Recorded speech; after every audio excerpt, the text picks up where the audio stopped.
Hey guys, tonight we're doing something a little different. You're not going to war, you're not getting knighted, and you're not discovering a new continent. Nope. Tonight you're just going out for a drink. Specifically to a medieval tavern. You probably won't survive this, let's be honest. Between questionable hygiene, stronger than expected brews, and a suspiciously stabby atmosphere, your chances are roughly on par with a chicken walking into a fox convention. So before you get comfortable, take a moment to like the video and subscribe, but only if you genuinely enjoy what I do here. And hey, tell me what city you're watching from and what time it is right now. Now, dim the lights, maybe turn on a fan for that soft background hum, and let's ease into tonight's journey together. You approach the tavern just after dusk. The streets are slick with who knows what.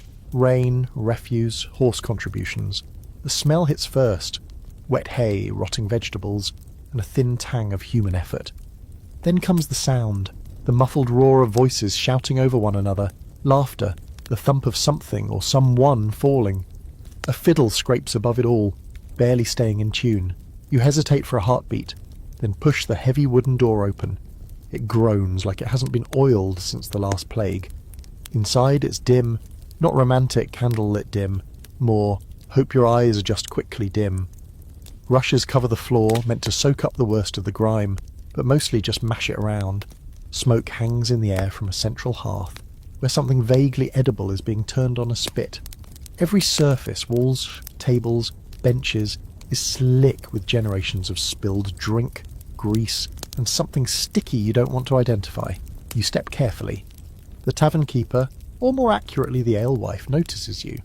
She doesn't smile, hospitality isn't really the point here, but she gestures toward an open bench.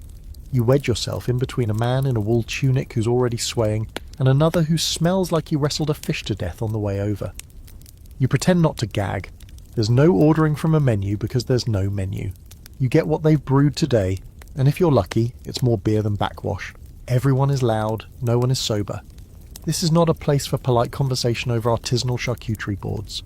This is a place for shouting, slapping the table, and occasionally vomiting into a corner when no one's looking, which is surprisingly often. The drink arrives, a heavy clay mug slammed in front of you. It's warm, not piping hot, just body temperature warm. You sip cautiously. It's sour, flat, and tastes vaguely of grass, but it gets the job done. Your lips tingle, your throat itches. This is not an IPA. Someone to your right starts singing, or maybe chanting? It's in some blend of Middle English and pure inebriation. People join in, off-key and enthusiastic. The song seems to be about a pig that stole someone's wife. The punchline lands and half the tavern erupts in laughter. The other half doesn't get it and throws bits of stale bread. You duck instinctively. A kid no older than 10 runs past carrying a tray with more mugs, likely the tavern keeper's son. His shirt is too big and he's barefoot. He stops to pick up a copper coin from the rushes, sniffs it, pockets it. The hustle starts early here. The economy runs on drink and grit. Speaking of drink, your mug is already being refilled, unasked. You take another gulp, this time a little braver. It goes down easier. Or maybe your taste buds have surrendered. In the corner, a group of men play dice, slamming their fists into the table and yelling numbers like they're casting spells. One of them stands and bellows, "Who wants to bet their boots?" He's not kidding. Someone does. The boots come off. The dice fly again. You wonder how many people have walked home barefoot from this place. Probably a lot. Someone bumps into you from behind, hard. You twist around to find a woman, flushed and grinning, swaying with a tray that holds only empty mugs. She looks at you, hiccups, then shuffles off, cackling like a witch. You're not sure if she works here or if she just picked up the tray because she needed something to hold on to. Either way, the energy in this room is chaotic neutral. Now the smell of roasting meat competes with the aroma of human. It's not bad, really, just overwhelming. Like being inside a soup someone forgot to refrigerate. Your stomach growls anyway. You haven't eaten since noon, and beer on an empty stomach is a bad medieval life choice. You wave to the alewife. She nods without looking and disappears. 10 minutes later, she plunks down a wooden plate. A slice of meat, hopefully pork, a hunk of brown bread, and a smear of what you pray is mustard. You eat with your fingers like everyone else, no forks. Spoons are a luxury, knives are personal, and napkins are theoretical. Dog brushes past your leg and snatches the rest of your bread. You let it go. You're not about to brawl with a street dog that probably has more scars than a crusader. At the next table, a debate is heating up. Something about whether the king is divinely chosen or just lucky. Voices rise. One man quotes a sermon. Another quotes a tavern joke. A third smacks the table and spills half his mug. You see hands twitch near knives. But then someone farts loudly and this whole table dissolves into laughter. Crisis averted. Across the room, a man in a hooded cloak is hunched over, sipping slowly and watching everything. Every tavern has one. No one talks to him. You don't either. He's probably a spy or a tax collector, or just really, really antisocial. Best not to find out. Outside, the night deepens. Inside, time slows. You've lost track of how much you've had to drink. It's enough. You feel warm, a little too warm. Your ears are buzzing. You lean back against the rough plank wall and let the hum of the tavern wash over you. Laughter, clinking, coughing, muttering prayers, singing. Someone calls for another round. The alewife sighs audibly. And just as you're starting to think, hey, maybe this isn't so bad, a fistfight breaks out near the hearth. You don't know what started it. No one does, but it's happening. A chair gets thrown. Someone hits the floor. A mug shatters. The dog howls. Welcome to the medieval tavern. You've made it through the first hour. Let's see if you can survive the rest of the night. There's something you notice as the brawl drags on, and it's not just that one of the fighters is missing a shoe and possibly a few teeth. No, it's that no one is particularly surprised. The fight isn't cleared up by guards or stopped by management. The alewife doesn't even pause what she's doing. She just sighs, grabs a broom, and starts nudging bystanders out of the way so they don't spill their drinks. The dog, now emboldened by the chaos, darts in to lick a bit of spilled gravy off someone's boot. You scoot back into the shadows a little, watching. Fists fly, insults follow, and eventually both combatants fall into a wheezing pile of tangled limbs and pride. One starts crying, the other laughs. The fight is over. Everyone claps. This is just a normal part of the evening. You drink more. By your third mug, the world softens at the edges. The sounds blur together. The thud of boots on wood, the chatter of gossip, the scrape of chairs, the hollow clunk of a tankard hitting the table. You start to think about how weird it is that no one really treats drinking here as a special occasion. There's no Friday night out culture. It's just life. You get up, you work, you drink, you sleep, then you do it all again. That's because in this world, getting drunk is less about cutting loose and more about staying alive, literally. Water isn't just suspect, it's dangerous. The streams outside town are used for everything, washing, waste, sometimes even the occasional dead rat. Boiling water is a chore, and unless you're a monk or unusually cautious, you're probably not doing it. So beer? Beer is the safe choice.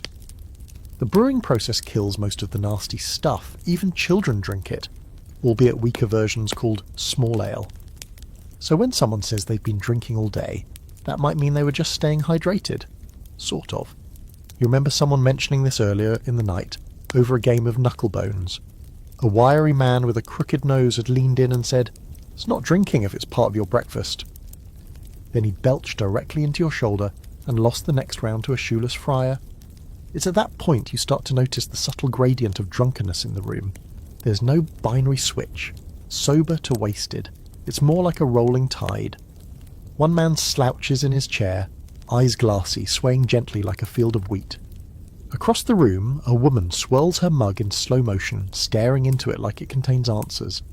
Two lads at the hearth argue over whether they can drink ale upside down. One attempts it and ends up sputtering into the ashes. But there's a difference between tipsy and wasted, and people here know it. The man who trips and dumps his drink, he gets laughed at, sure, but he also gets a warning glance from the alewife. Sloppy drunk is bad for business. You want the room warm with cheer, not spinning with chaos. It's a balancing act, and it's one the regulars have mostly mastered. That's when someone next to you leans in and asks if you want to try the strong stuff. You're not even sure what that means, but you nod, because you've already made poor decisions, and why stop now? He pulls out a small jug from under his cloak. "Mead," he says, though it smells more like regret and distant bees. It burns going down, but in a good way. Sort of. You cough. He slaps you on the back hard enough to make your ears pop. It's weird to think of drunk as a daily setting, but in medieval times it kind of is. The line between functional and hammered is a narrow one. and a lot of people are walking it every day.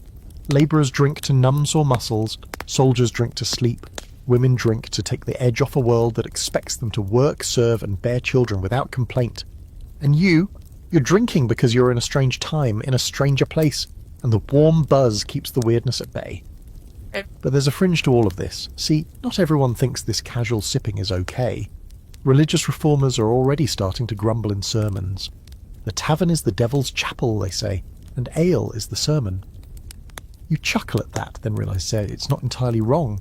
There's ritual here, a community, a rhythm, people coming together to drown the day in foam and forget the cracks in the walls. Still, not everyone agrees on what drunk even means. One man you talk to says 3 cups is plenty. Another boasts he can drink 7 before feeling anything, which, given his expression, is a lie. Then there's a friar, maybe the same one from earlier, maybe not, they all blur together, who insists he's never been drunk, only meditatively inebriated. He blesses his mug before every sip, just in case. There's some debate among scholars today about just how drunk medieval people really were on a daily basis.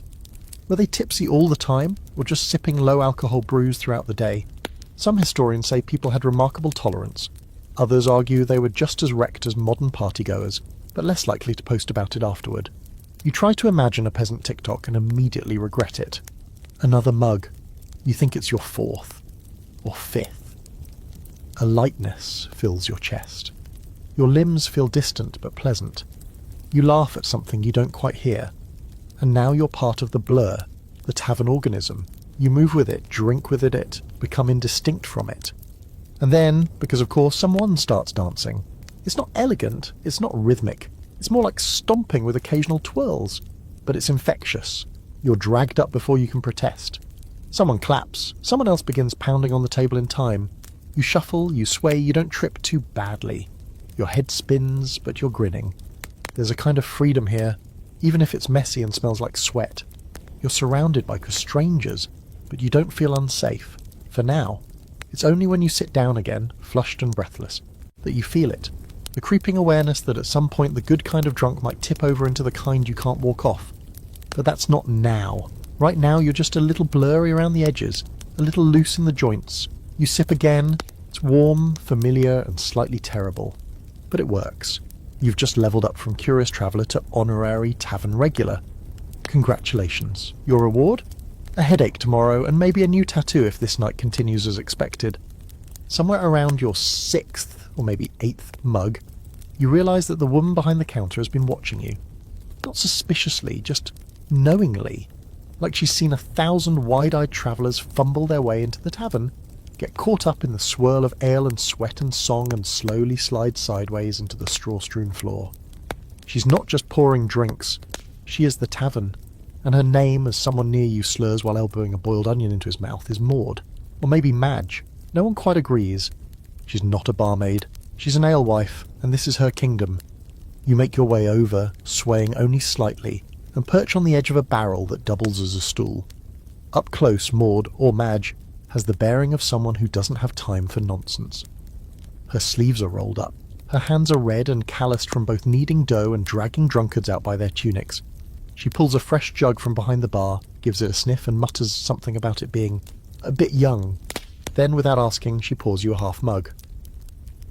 She brewed this herself. That's how it works here. Brewing isn't some artisanal side hustle or a hip weekend hobby. It's a serious, messy, essential business. And for centuries, especially in medieval towns and villages, it's mostly run by women. These brewsters, as they're called, are the backbone of the local economy. Part chemist, part hostess, part social glue. It's estimated that in some towns, more than half of all beer sold is made by women, often out of their own homes or attached taverns like this one. You watch as she moves behind the bar, shifting pots and checking a bubbling cauldron that doesn't seem entirely under control. Brewing is done in small batches, often just enough for the week, sometimes less. It's not an exact science yet, but these women know what they're doing by taste, by smell, by instinct honed over years of boiling, straining and praying the yeast behaves. You ask what's in it. She gives you a look like you just asked what's in fire. Grain, she says. Water. Thyme. Then she adds grudgingly, bit of mugwort, yarrow, maybe bog myrtle. You nod like you understand what any of that means. What you're drinking probably isn't hopped. Hops don't become common in brewing until later in the Middle Ages. Instead, brewsters use a mix of herbs and botanicals called Groot, which adds flavour, bite, and possibly mild hallucinations if you overdo it. Which, let's be honest, you're probably about to. But the drink is just part of the show. These women are running full operations, sourcing grain, managing fires, keeping the books, sometimes just in their heads, and defending their territory from competitors. And competitors are a thing. If Maud sees another tavern down the road undercutting her price or watering down their ale, you'd better believe she'll be marching over there with her sleeves still rolled and a ladle in hand. This is business, and it's personal. Not that it's all smooth sailing. Brewing licenses are required in many towns, and surprise inspections by ale conners or tasters can make or break your reputation. One bad batch, one customer who dies from suspiciously foamy ale, and your livelihood could vanish.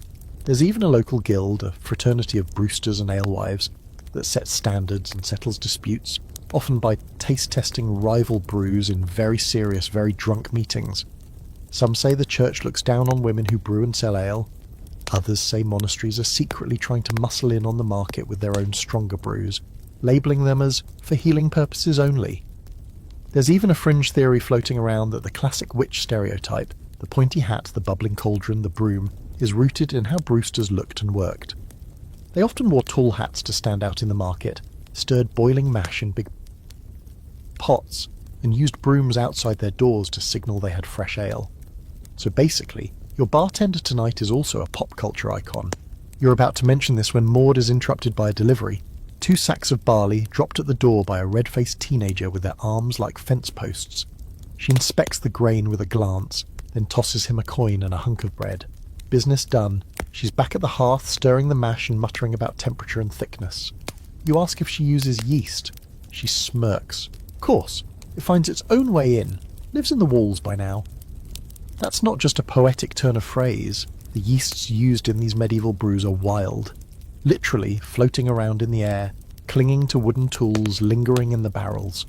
That means every brew tastes a little different, even when made from the same grain and water. Some are tangy, some sour, some bitter. One batch might make you feel warm and fuzzy, while the next leaves you questioning your life choices and wondering why your fingers feel like jelly. And there's no guarantee it won't kill you. Which brings us to a very real danger. Medieval ale isn't pasteurised, regulated, or monitored by any kind of health board. A bad brew could go rancid, carry toxic moulds, or ferment in unexpected ways. People do die from bad drink, but most accept it as part of the gamble. Life expectancy is already short. Might as well enjoy it while it lasts. You thank Maud, though you're not sure if she hears you, and drift back toward your spot at the table, mug in hand. Your legs feel made of soft bread. Everything glows just a little bit. The fire in the hearth crackles like a familiar song. You glance around and realise just how many women are moving in and out of the shadows here. Not just serving drinks, but making deals, taking bets, checking barrels. This world is their domain as much as any lord's castle or knight's battlefield. One woman shouts something from the back and Maud shouts back. A joke. The room laughs. You're still not sure what was said, but the feeling is contagious. By now the ale is fully settled into your bloodstream. Your thoughts float like driftwood. You feel good, really good, like you could dance, or cry, or hug the dog who's now asleep under your bench with someone's sock in its mouth. So here you are, tipsy, toasted, surrounded by brewsters, and still technically in one piece. You may not know what's in your drink, but you know who made it, and that matters. You wake up briefly, or maybe you never fully fell asleep. The floor underneath your bench is hard, uneven, and smells vaguely of spoiled onions and old leather. Someone's foot is in your personal space, or maybe your foot is in theirs. It's difficult to tell. What is clear, though, is that the tavern is still going strong. You blink slowly and sit up, trying to look casual, as if you meant to lie down in a puddle of lukewarm beer next to a mostly chewed chicken bone. The air is thicker now, richer. As the night deepens, so does the tavern's atmosphere. It's no longer bustling with the afternoon crowd of merchants and labourers, seeking shade and a quick drink. Now it's the regulars, the lifers, the people who don't have to be anywhere in the morning or who no longer care if they are. These folks have carved out their favourite corner, mug and conversational rabbit hole. Someone calls for a round, and the alewife, Maud, Madge, or maybe both depending on her mood, gives a groan that says she's done this too many times to count. She jerks her head toward a cluster of barrels lined up near the wall. No one goes up to a bar and places an order. Not really. There's no chalkboard with prices. There's no beer list. You just point, grunt, or raise your eyebrows and hope for the best. Currency here is half coin, half personal relationship. If Maud likes you, she gives you the good stuff. If she doesn't, well, you're drinking something suspiciously warm and bitter, possibly left over from last week. You find yourself wondering, how did people even decide what to drink back then? In a world before standardized brewing or brand labels, ale wasn't one thing, it was an experiment in a cup. Each batch could be wildly different in strength, taste, or effect. Some brews were light and weak, barely fermented, meant for children and workers who needed hydration more than intoxication. Others, strong enough to stagger a mule. The catch: there's no real way to tell by looking. No colour chart, no handy ABV percentage on the side. You take a sip, wait 5 minutes, and hope it doesn't make your tongue go numb. Tonight, Maud offers you a mug with a deep golden tint and a foamy top. It looks promising. You take a cautious sip. It's sour, not unpleasantly so, more like sharp cider with a wild edge. Your mouth puckers, then settles. It tastes like wood smoke and apples, and maybe just a hint of regret. But it's drinkable, definitely drinkable. Around you, people are drinking with a purpose. One man is clutching his mug like it's keeping him tethered to this mortal plane. Another sips slowly, watching the room like he's taking mental notes for a poem or a revenge plot. A woman nearby raises her mug and toasts. No one in particular, just the air. You toast back. It feels like the polite thing to do. There's no real drinks menu in a medieval tavern. You're mostly getting whatever's available, whatever's finished fermenting, still potable, and hasn't developed a layer of fuzz. Ale is the most common, but there might also be cider if it's apple season, or perry if there are pears, or mead if someone had a good year with the bees. Wine? That's rarer, expensive, reserved for nobles, clergy, or someone with very good connections. And even then it might be watered down, spiced up, or sweetened to cover up its general lack of charm. You hear someone nearby muttering about having been served blessed ale last week, by accident. Apparently it had been consecrated during a feast day and stored in the wrong barrel. He swears he got tipsy and saw a vision of St. Cuthbert in the fireplace. No one believes him, of course, but everyone's amused enough to listen. He repeats the story again for the table next to him, adding more detail this time. St. Cuthbert was smiling, holding a mug, and may or may not have winked. There's a fine line between drink and medicine in this world. Some ales are brewed with herbs like wormwood, sage, or fennel. Not just for taste, but for health, or at least what passes for it. You might be drinking something to cure a headache, or stop a cough, or fend off evil spirits. One old man insists that his nightly mug of beet-infused ale has kept his hair thick and his bowels like clockwork. You nod politely and take a larger sip of your own drink to avoid responding. Another odd feature: the strength of ale varies wildly, not just by recipe, but by geography, season, and how much the brewer was paying attention. In some towns, the ale is barely stronger than water. In others, it's potent enough to make a grown man cry in Middle English. And since nothing's labelled, most people figure it out the old-fashioned way. Trial and error. Lots of error. You glance over at a trio of younger men who are clearly in the error stage. One tries to stand, forgets he has legs, and sits right back down with a surprised noise. His friend is attempting to have a very serious conversation with a candlestick. The third is just laughing, no reason, just laughing. Somewhere in the mix, the ale taster shows up. He's not officially announced, but there's a man, portly, red-cheeked and carrying a wooden spoon, who makes his way through the room with practised ease. He dips the spoon into various mugs and barrels, takes a taste, smacks his lips and grunts. His job? To make sure the ale being sold isn't poison, too sour, or illegally weak. You watch him judge Maud's best barrel. He nods approvingly. She pretends not to care, but her smile flickers. It's a small victory. There's a strange kind of trust in this world of unlabelled brews. You rely on the tavern keeper's honesty, the brewer's skill, and maybe a pinch of superstition. People will claim they can tell if a brew's been cursed, or if a bad omen lingers in a batch. Some even carry little charms, tiny bones, saint medallions, rings of dried thyme, tucked in their belts or tied to the mugs themselves. Not because they believe in magic exactly, but because it doesn't hurt to be careful, especially when you're drinking something that might include mushrooms, thistle, or that weird root the apothecary swears is totally safe. You look down at your drink. It's almost gone. You're not sure if you're drunk or just marinated. The room sways a little as you stand. You hold onto the edge of the table and grin. You're still upright. That counts as a win. Across the room, the dice game has started again, louder this time. Somewhere near the fire, a man has begun singing a love ballad to what appears to be a chicken leg. You toast to him, he nods solemnly. You're officially part of the tavern now. The drinks may change, the names might shift, but this rhythm, this strange, warm, chaotic heartbeat, you found it, and it's going to carry you into the next round, whether your liver agrees or not. There's a sudden lull in the noise, and for a moment you wonder if the ale has finally caught up with your brain and hit the mute button. But no, it's real. The shouting dies down, the singing tapers off, and everyone seems to turn their attention toward the back corner of the tavern, where a makeshift table has been cleared. A few benches are pulled together. Someone tosses down a pair of carved bone dice, and just like that, the games begin. You're motioned over, not asked, invited with a jerk of the head and a nod that somehow says, "You look dumb enough to gamble drunk, come join." And you do, because your blood's warm, your judgment's foggy, and because, well, what else are you going to do? Knit? The game is simple in theory, throw the dice, highest total wins. But it quickly devolves into shouting, bragging, and the occasional accusation of cheating.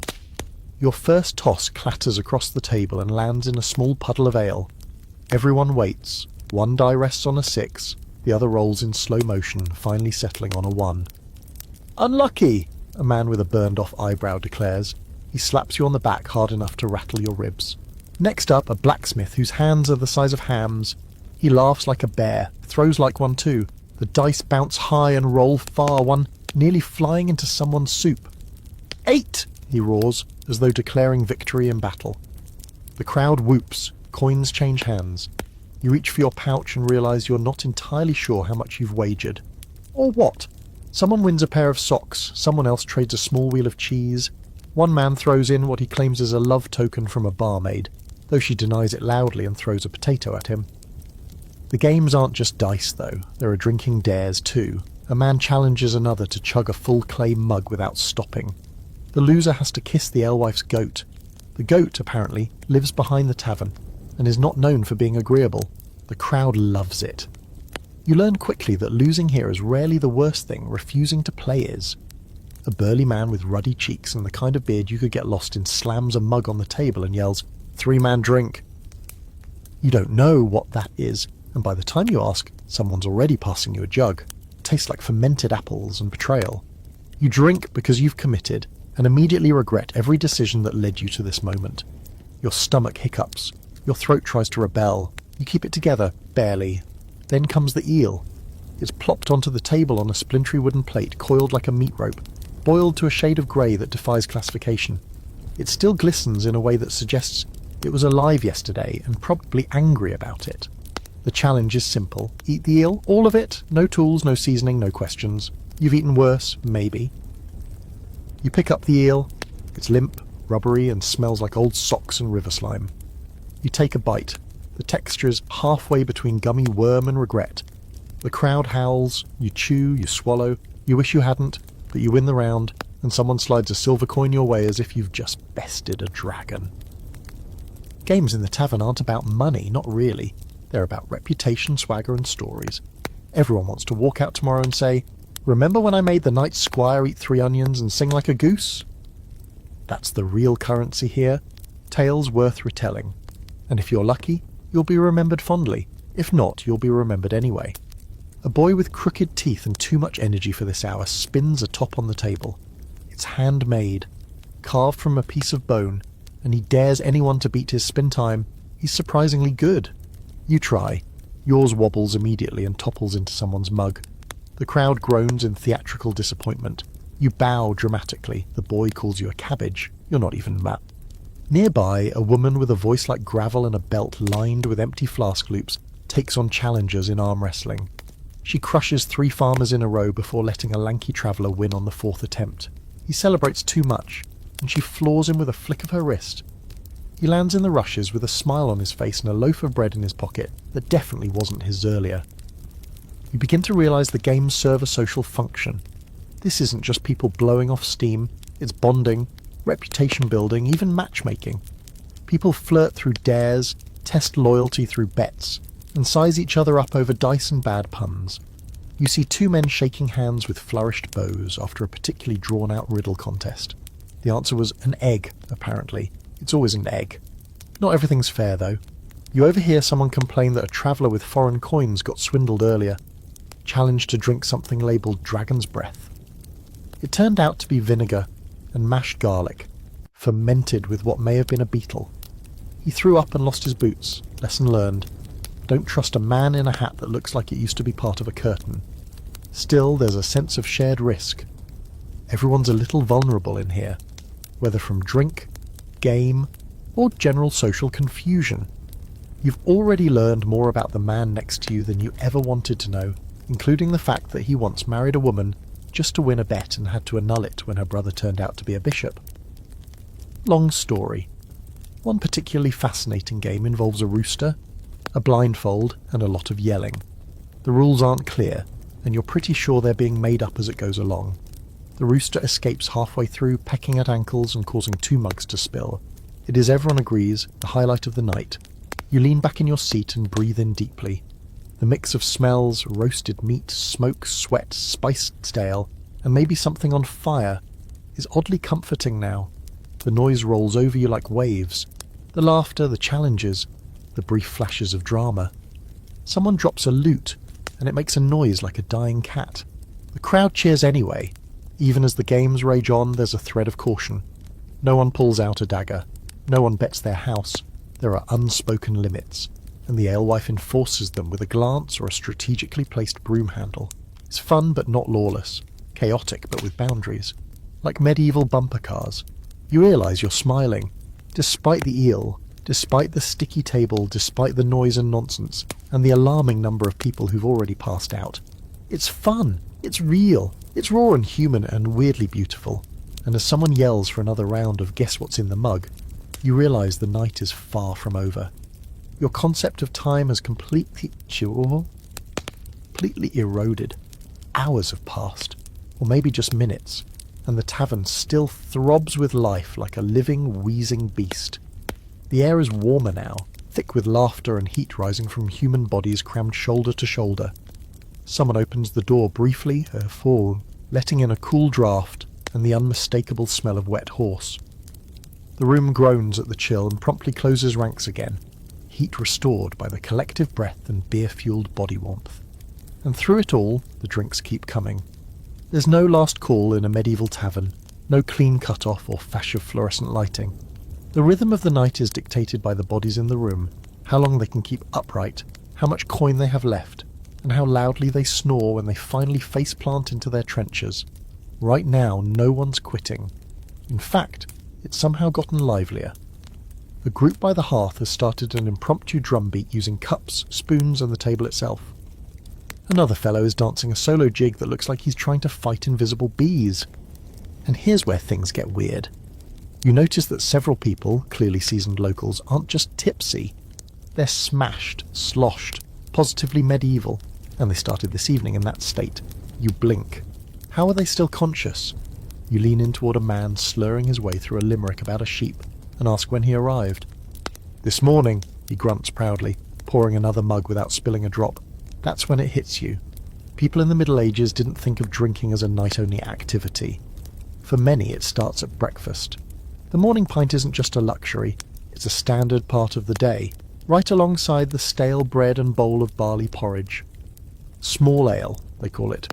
A weaker, lightly fermented drink with just enough alcohol to purify it and just enough body to keep you from passing out in the fields. Kids drink it, elders drink it, pregnant women drink it, everyone. You imagine starting every morning with beer instead of coffee, and suddenly half the behaviour in this tavern makes more sense. In fact, you hear tales of workers who request stronger morning brews on cold days to warm their blood. Farmhands swig as they harness oxen. Masons drink between stacking stones. Even monks in monasteries often brewed their own breakfast ales, just with a little more prayer added in. You recall hearing that the average medieval person might consume over a gallon of beer per day, not because they're all party animals, but because there simply aren't better options. Clean water is suspicious, milk spoils, wine is expensive, ale, reliable, cheap, and made locally. So yeah, morning drinking is a thing, and with it comes a new category of drunk, the day drunk. Across the room you spot a man sprawled in a corner, snoring so loudly he's practically harmonising with the fiddle music. Next to him, a younger man is still sipping carefully, eyes unfocused but dreamy. That's the afternoon lull. The point where the buzz mellows into a full-body hum and people start slipping into naps, sometimes mid-conversation, and no one bats an eye. Falling asleep in your beer is normal.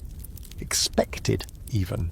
The alewife nudges a passed-out merchant to make room for a new customer, sweeping a few coins into her apron without missing a beat. No judgment, just rotation. You overhear a story from a wrinkled cobbler about a baker who was once fired for falling into his own dough while drunk on morning ale. Rose-shaped loaf it was, he chuckles. Tasted like guilt and raisins. These tales are more than just tavern gossip, they're part of the cultural norm. Most people accept drunkenness as a natural state, especially if it's kept within bounds. Getting lightly drunk is even seen as healthy by some. Fortifying the blood, they call it.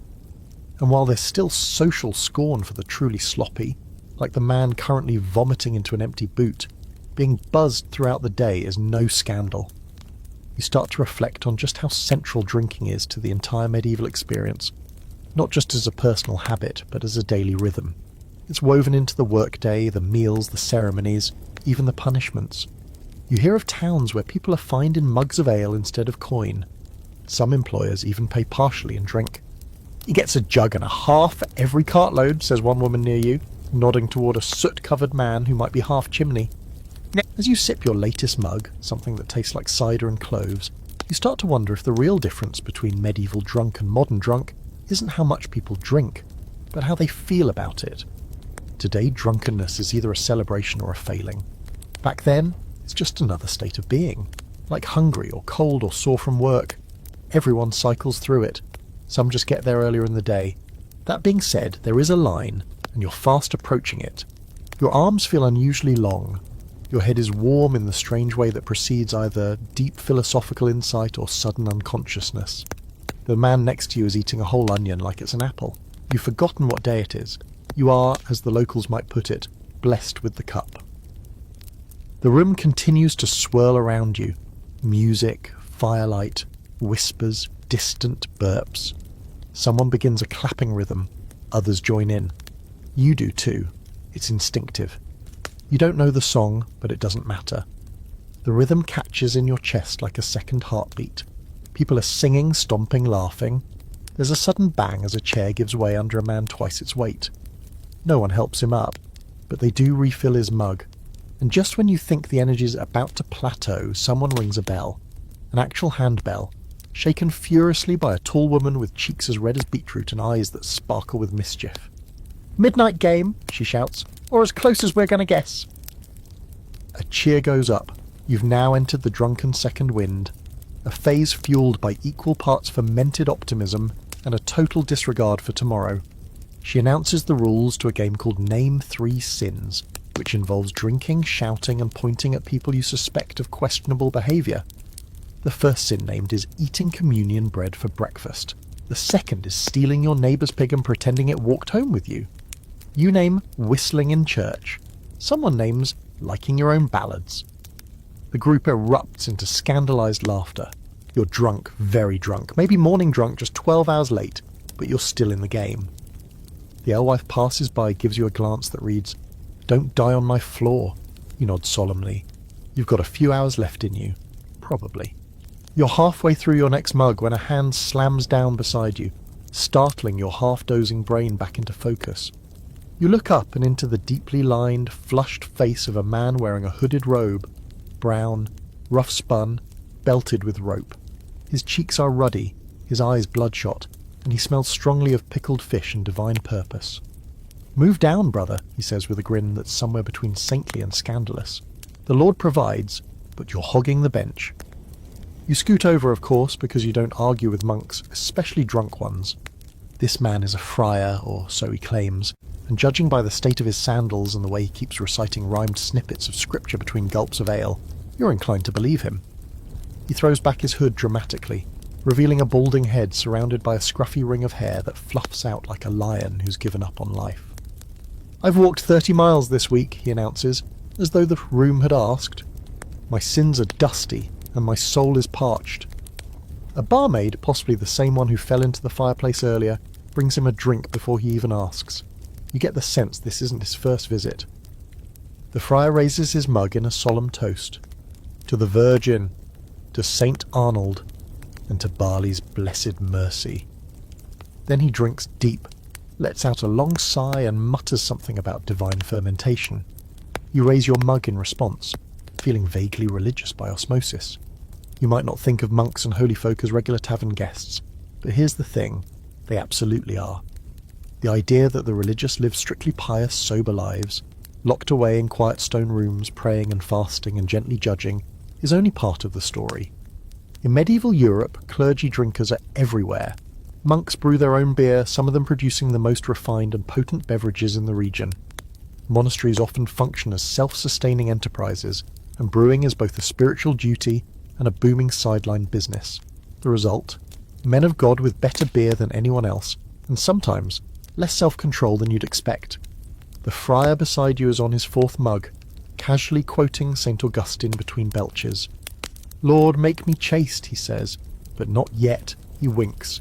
You have no idea if he's joking or if that's a real quote. It probably is. Down the bench, a pilgrim in dust-caked boots is trying to sell a relic, allegedly the molar of St. Benedict. It's suspiciously large and suspiciously horse-like. He holds it aloft, slurring about divine protection, while a small crowd tries to decide whether he's a fraud, drunk, or both. A woman offers him 2 silver coins and a song in exchange. He accepts. Everyone claps. These pilgrims and monks aren't just welcome in the tavern, they're often a core part of the social fabric. Pilgrimages, after all, aren't just spiritual journeys, they're massive social events, full of walking, singing, sharing stories, eating strange food, and yes, drinking. A lot. The tavern is where pilgrims rest their blistered feet, tell tall tales about relics and miracles, and, if lucky, charm a few locals out of their supper. You watch as a small group gathers near the hearth, listening to a woman describe her trip to Canterbury. She claims she saw a man healed by a feather from the Archangel Gabriel's wing. The friar scoffs but doesn't argue. He's too busy finishing someone else's leftovers. And then there's the choir. You weren't expecting it, but suddenly 3 men in loose tunics stand, raise their mugs, and launch into a song, not a drunken bawdy tune, but something almost angelic. Latin, you think, harmonized, surprisingly beautiful. The whole tavern falls silent for half a moment, everyone half suspended in the music, half holding their drinks mid-air. When they finish, the room erupts into applause and a few slurred amens. Apparently they're from a local cathedral letting off steam after a holy day. "One foot in heaven, one in the mud," one of them says with a shrug, downing the rest of his drink. You're beginning to understand that for the medieval person, spiritual and alcoholic experiences aren't contradictory. They're deeply entwined. The divine is never far from the tavern door, just as sin is never far from the altar. Priests give sermons about temperance, then toast to a wedding feast. Monks brew beer for charity, then drink some for quality control. Saints warn against excess, but even they're invoked for safe fermentation. There's even a fringe belief, you hear this from a limping stonemason by the window, that drinking with a monk grants you partial indulgence, sort of a holy cheat code. If the man who blesses the beer also drinks it, he whispers, it's like confession in a cup. You're not sure that holds up theologically, but it's good enough for this crowd. You and the friar toast again, this time in honour of St. Brigid, patroness of beer. He insists she once turned bathwater into ale for visiting priests. You believe him. You want to believe him. Another man joins the table, a deacon, he claims, wearing a slightly stained tunic with a cross embroidered in the corner. He brings his own mug carved from oak and engraved with what might be scripture or just wavy lines. He debates the friar on the ethics of ale versus wine, quoting from some old text. They agree to disagree and drink in unison. You're now seated at what feels like the holiest drinking circle in town. They drink with purpose or with philosophy, with practice speed. One begins a game called Saint or Sinner, where you name someone in the room and argue whether they'd go to heaven. Someone points at the man chewing on his own bootlace. Sinner, so comes the unanimous judgment. Definitely. It's absurd, and it's also kind of beautiful. Even in their stupor, the monks and clergy carry a certain authority. People listen to them, laugh with them, and occasionally ask for advice. One woman asks the friar if she should marry the miller's son. "Can he sing?" the friar asks. "Like a frog," she replies. "Then no," he declares. The room laughs. She bows deeply and walks away, like that was the final answer. The evening has taken on a dreamlike quality. The candles flicker lower. The fire has burned down to embers. You're dizzy, drowsy, and a little awed. You started this night thinking medieval taverns were grimy places of chaos, and they are, but they're also places of communion, of shared joy, of strange holy chaos. As the friar begins a rendition of Ave Alleluia, slurring through the chorus and occasionally substituting in farm animal noises, you close your eyes and rest your forehead against the rim of your mug. Somewhere behind you, someone starts ringing a tiny handbell again, probably for no reason. And just you found yourself at the blurry intersection of faith and fermentation. At some point you realise the friar has disappeared. One moment he's leading a round of something that sounded vaguely like a hymn but had suspicious references to turnips, and the next he's simply gone. Maybe he floated off on a cloud of mead-soaked righteousness, or maybe he crawled under a bench and decided that was good enough for a night's rest. Either way, the absence leaves a quiet pocket around you, briefly anyway. And then someone starts singing. Not a chant, not a hymn, and definitely not on key. It begins as a tuneless hum from the hearth, grows into a slurred melody from a second voice near the door, and finally becomes a full disorderly chorus of drunken souls leaning into a medieval drinking song like it's the only thing they collectively remember besides how to swallow ale. Bring us the ale, the good strong ale, that sings through the nose and bends the tail. The lyrics vary by participant. Some verses involve mythical beasts, others mention large, scandalous body parts. One man, possibly improvising, belts out a detailed complaint about his landlords to the tune of Greensleeves. You don't know the words, but you find yourself humming along anyway. It's that kind of night. In the Middle Ages, songs and drink go hand in hand, and not just polite little ballads sung around a fire. We're talking filthy, raucous, creatively obscene lyrics passed down through generations like treasured family heirlooms, the kind of songs that get stuck in your head for weeks and would absolutely get you kicked out of a modern choir.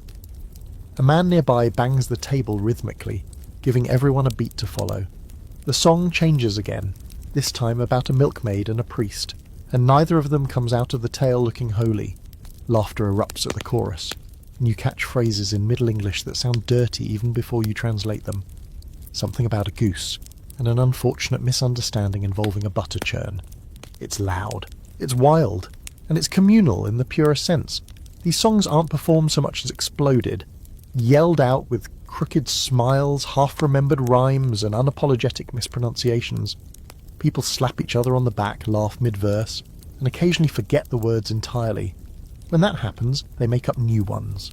The goal isn't accuracy, it's volume. You spot a woman near the fire leading the room through what's clearly a favourite, an old drinking round in Latin, possibly once sung by students at a monastery before being corrupted by generations of ale and mischief.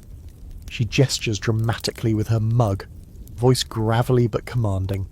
Everyone joins in, mangling the Latin with drunken elegance.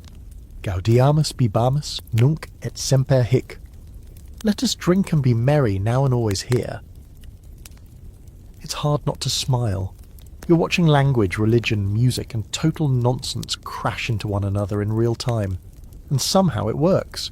It's equal parts liturgical and ludicrous, a symphony conducted by collective inebriation and sheer willpower.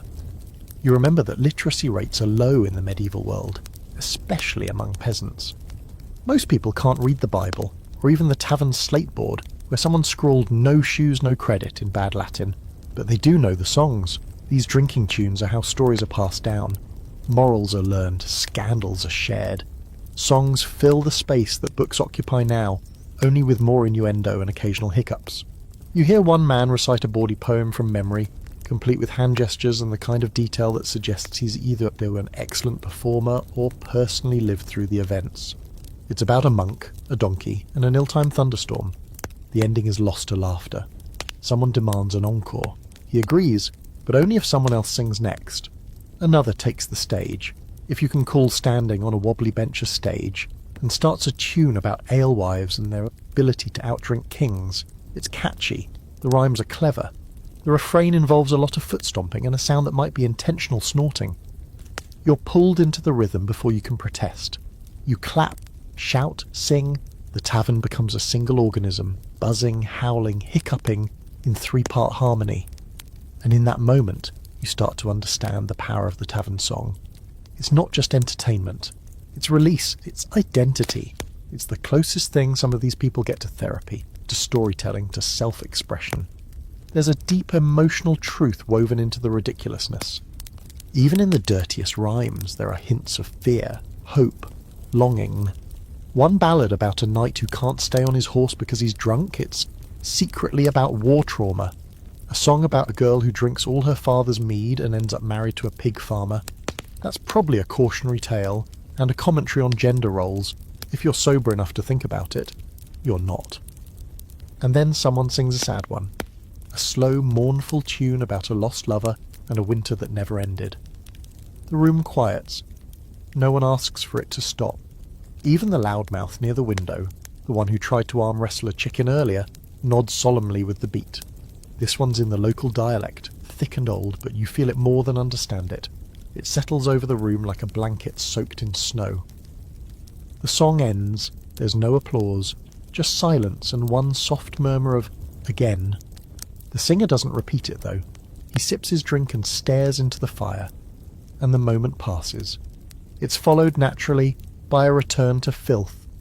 The song of the night. The cobbler's wife. A notorious drinking tune filled with euphemisms, bad puns, and a final verse so anatomically confusing it sparks a heated and very drunk debate over what exactly a sticky Stilton is supposed to symbolise. Someone suggests it's just cheese. Someone else insists it's a metaphor for a treacherous marriage. You decide to nod and sip. A fringe belief you overhear during the lull. Singing after drinking prevents possession. One old woman mutters it into her mug, warning that silence after heavy ale invites spirits. The laughter that follows is mostly nervous. Someone starts humming immediately, just in case. You hum too. As the songs continue, your head begins to feel like it's full of bees. Friendly bees. Drunk bees, but still buzzing. Your limbs have stopped belonging entirely to you. Your face is sore from smiling. And still you stay, because leaving now would be like walking out of a fever dream before the last verse. You need to see how this ends. One final round begins, led by a toothless shepherd with the lungs of a cathedral bell. It's about a fox who outdrinks an entire village. You don't follow all the lyrics, but you join in for the chorus anyway. Fill it, spill it, curse and cheer, sing for the fox and pour the beer. Your voice blends with the others, rough, out of tune, half forgotten, but whole. You're drunk, you're hoarse, and you're exactly where you need to be. It creeps in slowly, like a fog through a moor, or the moment right before a sneeze. The realization that the tavern smells indescribable. Not bad necessarily. Not in the way a modern dive bar smells after someone spills a rum and coke behind the radiator. This is more primal, layered. The kind of smell you don't just notice but experience. And once you do, you can't unsmell it. It's everywhere. You shift slightly on your bench, only to realize the bench is damp. Not fresh ale damp. No, this is the kind of damp that suggests the wood itself has absorbed centuries of human suffering. You can almost hear it sigh as you adjust your weight. Around you, the smells rise in a complex medieval bouquet. Sweat, unwashed, weeks old, yeasty ale funk, the rich musk of livestock, and something tangy that might be pickled herring, or someone's feet, possibly both. You try breathing through your mouth, but it doesn't help. That just gives you taste smell, which is worse. Medieval taverns don't come with ventilation. There are no overhead fans, no open concept layouts, just smoke-blackened beams and tiny windows so caked with soot they may as well be painted shut. The hearth helps with warmth, yes, but it also fills the air with a low-level haze. It's not unpleasant at first. Wood smoke always has a romantic edge. But by your 10th hour your eyes sting, your clothes have taken on the scent of a bonfire, and your lungs feel fuzzy. You glance up and notice cobwebs. Not tucked away in the corner cobwebs, statement cobwebs.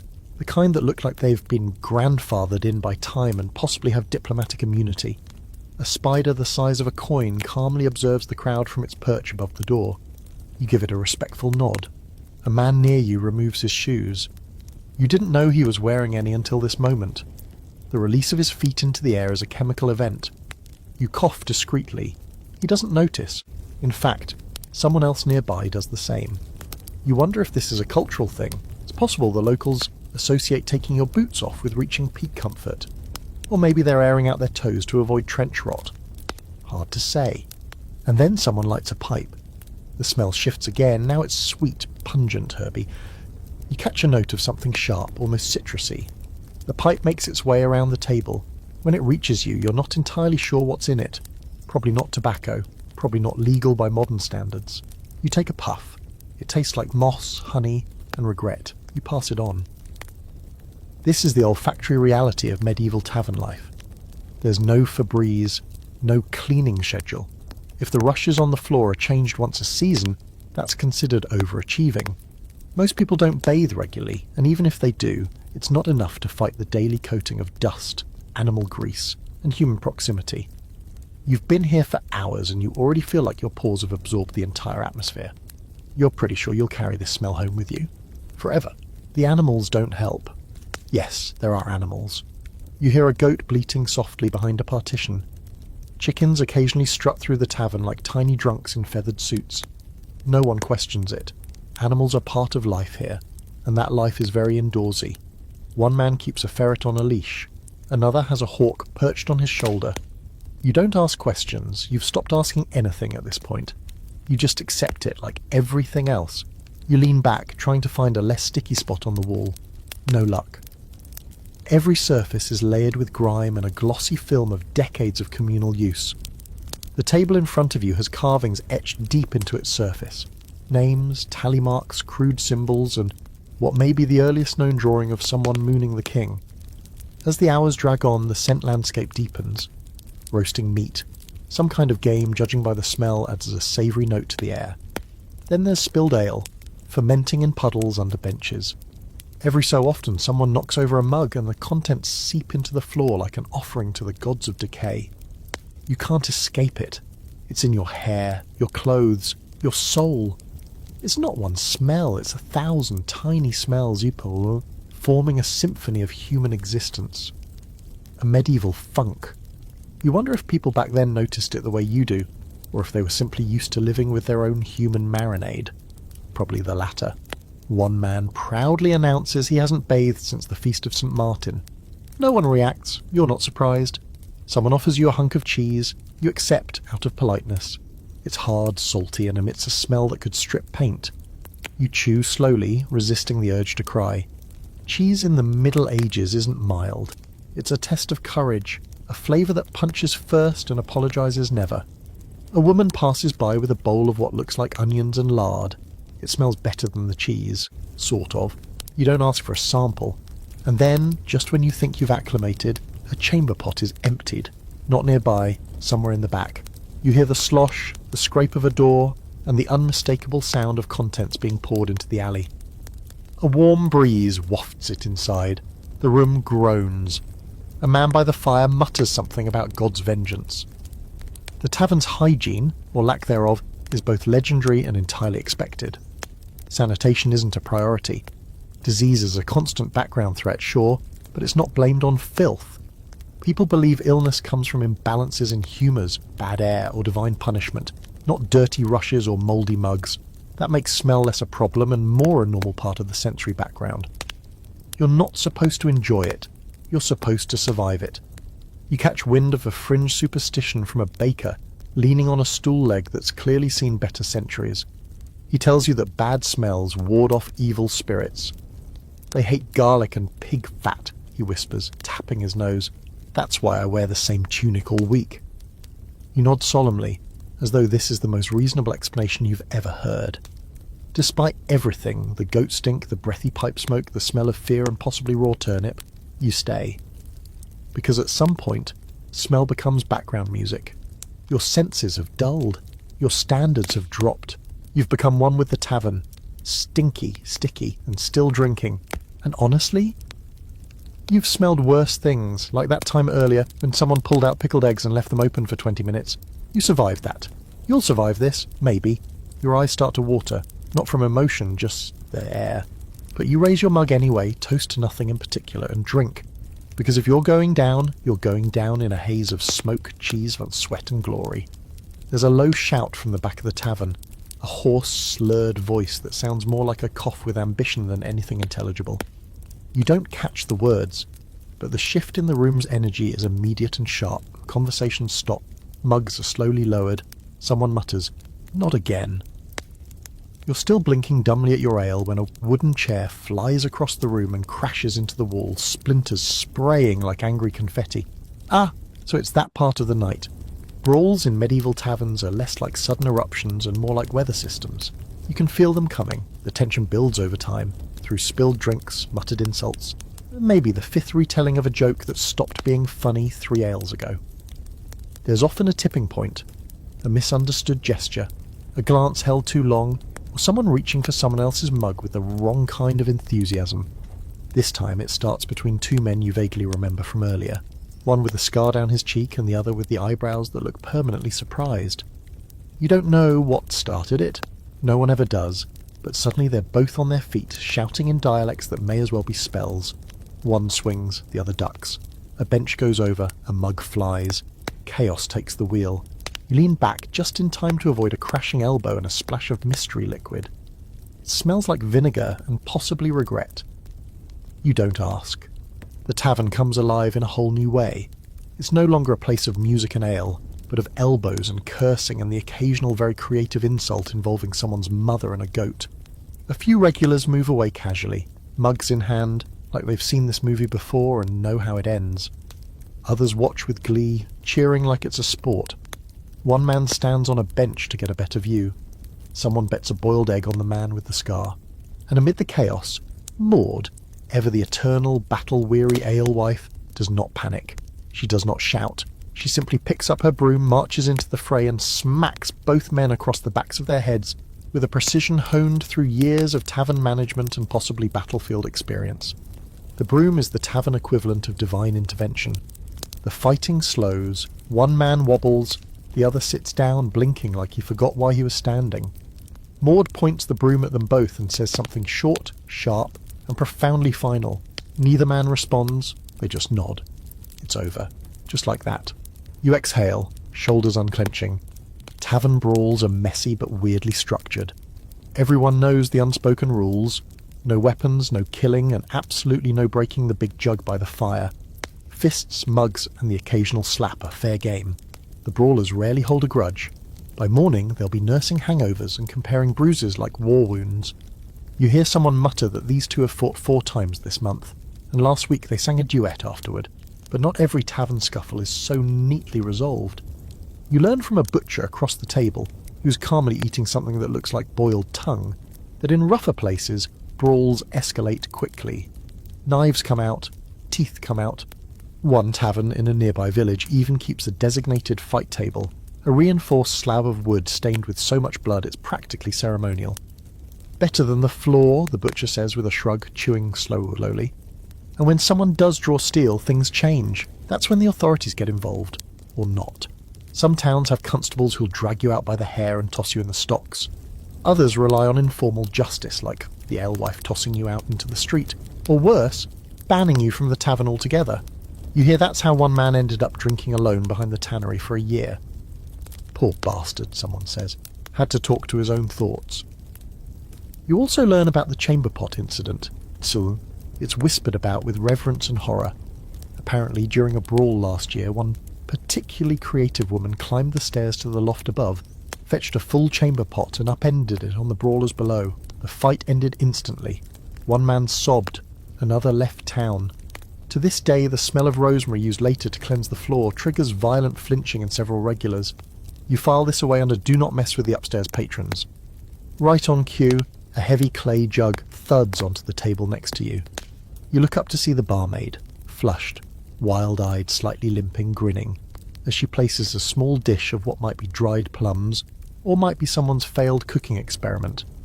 For the nerves, she says. You nod as if that makes sense and sip the new drink. It tastes like spiced apple, soot, and a little bit of courage. Not bad. The brawlers are now back at the table, laughing. One has a black eye blooming like a fresh bruise bouquet, the other is missing a sleeve. Someone puts an arm around both and declares them blood brothers in barley. They toast. Everyone toasts. And just like that, the tavern resets. It's uncanny how quickly things return to normal. The music picks up again. Someone's plucking a lute in the corner, badly but enthusiastically. Dice rattle back onto the table. Someone jokes about starting a brawl league and assigning points for creativity. Another man volunteers to be a judge, but only if bribed with cheese. You notice that the rules of the tavern are fluid but enforced. Not by laws, but by custom, by community, by the quiet pressure of reputation. If you're a known troublemaker, people stop drinking with you. If you pick fights too often, Maud bans you or feeds you the special stew. No one talks about what's in it. Everyone respects it. And if you really cross the line, say you knock over a full barrel or insult someone's dead grandmother, you might find yourself tossed outside, face first into the mud, your shoes missing, and your dignity running off in the opposite direction. The tavern doesn't forget, but it does forgive, if you earn it. As the fire crackles and the laughter resumes, you settle back into your corner, your heart still thumping from the brief adrenaline spike. You raise your mug to your lips and take a long, calming sip.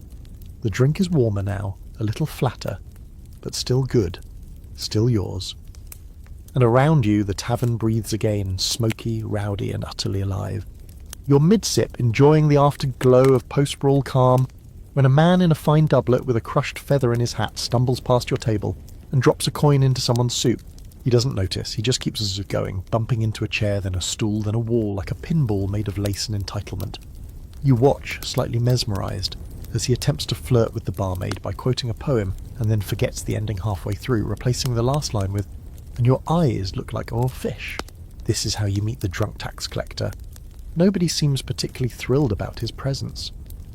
A few mutters ripple through the room, and one old man with a scarred lip mutters something like, "God protect my goats." You're about to ask what that means, when the tax collector returns, wobbling toward the centre of the room, arms raised as though inviting applause. "I," he slurs proudly, "am here for the betterment of your kingdom, your purse, and your, well, whatever's left of your pigs." He tries to bow. He does not succeed. Here's the thing about tax collectors in medieval towns. They aren't just paper pushers, they are collectors in the most literal sense. They walk door to door, tavern to tavern, field to muddy field, shaking people down for whatever the crown, church, or local lord says is owed. And they get a cut, which means they're incentivized to squeeze hard. This one apparently has decided to make his rounds after several too many rounds of ale. You wonder if this is strategy, lower resistance when people are too drunk to argue, or if he's simply riding the edge of corruption and incompetence like a particularly determined squirrel on a grease-coated fence. He announces that he's collecting the malt tax, then the ale duty, then something called bench occupation fee. People look at each other, eyebrows raised. Most ignore him. A few toss him the copper coins out of habit or guilt, or just to make him go away. One woman throws him a bone, literally, and he bows as though he's been knighted. He finally reaches your table, breath like boiled cabbage and fermented apples. He leans down and taps your mug with a single damp finger. "Drinking tax," he declares. You open your mouth, unsure whether to argue or laugh, but before you can say a word, he points at your bread crust. "And chewing tax," he adds. "Very expensive, premium chewing, that is." You glance around to see if anyone else is reacting. No one is. This is clearly not his first performance. You hand him a crumb, he pockets it with a flourish. The strange part is, he might actually be a legitimate tax collector. There's no uniform, no ID badge, but he does carry a small leather pouch filled with scribbled notes and what may be tally marks or just doodles of ducks. And in the corner of his parchment, you spot the royal seal, faint but real. Somehow, against all reason, this man represents the crown. Possibly. Another man nearby, broad-balding and clearly fed up, calls out, "Oi! You took my pig tithe twice last month, you thieving porridge!" The tax collector raises his arms in mock offence, stumbles backward, and bumps directly into a support beam. The barmaid shouts, "No dying against the timber, we just had it reinforced." He slides down the beam like melting wax, muttering, "Misunderstood genius." Despite his incompetence, or maybe because of it, he's tolerated.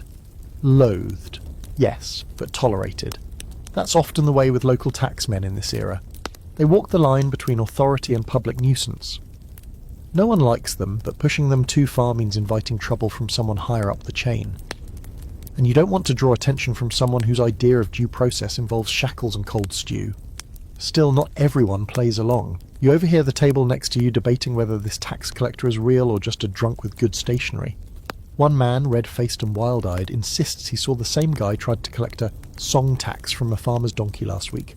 The donkey kicked him, he says proudly. That was the sound of justice.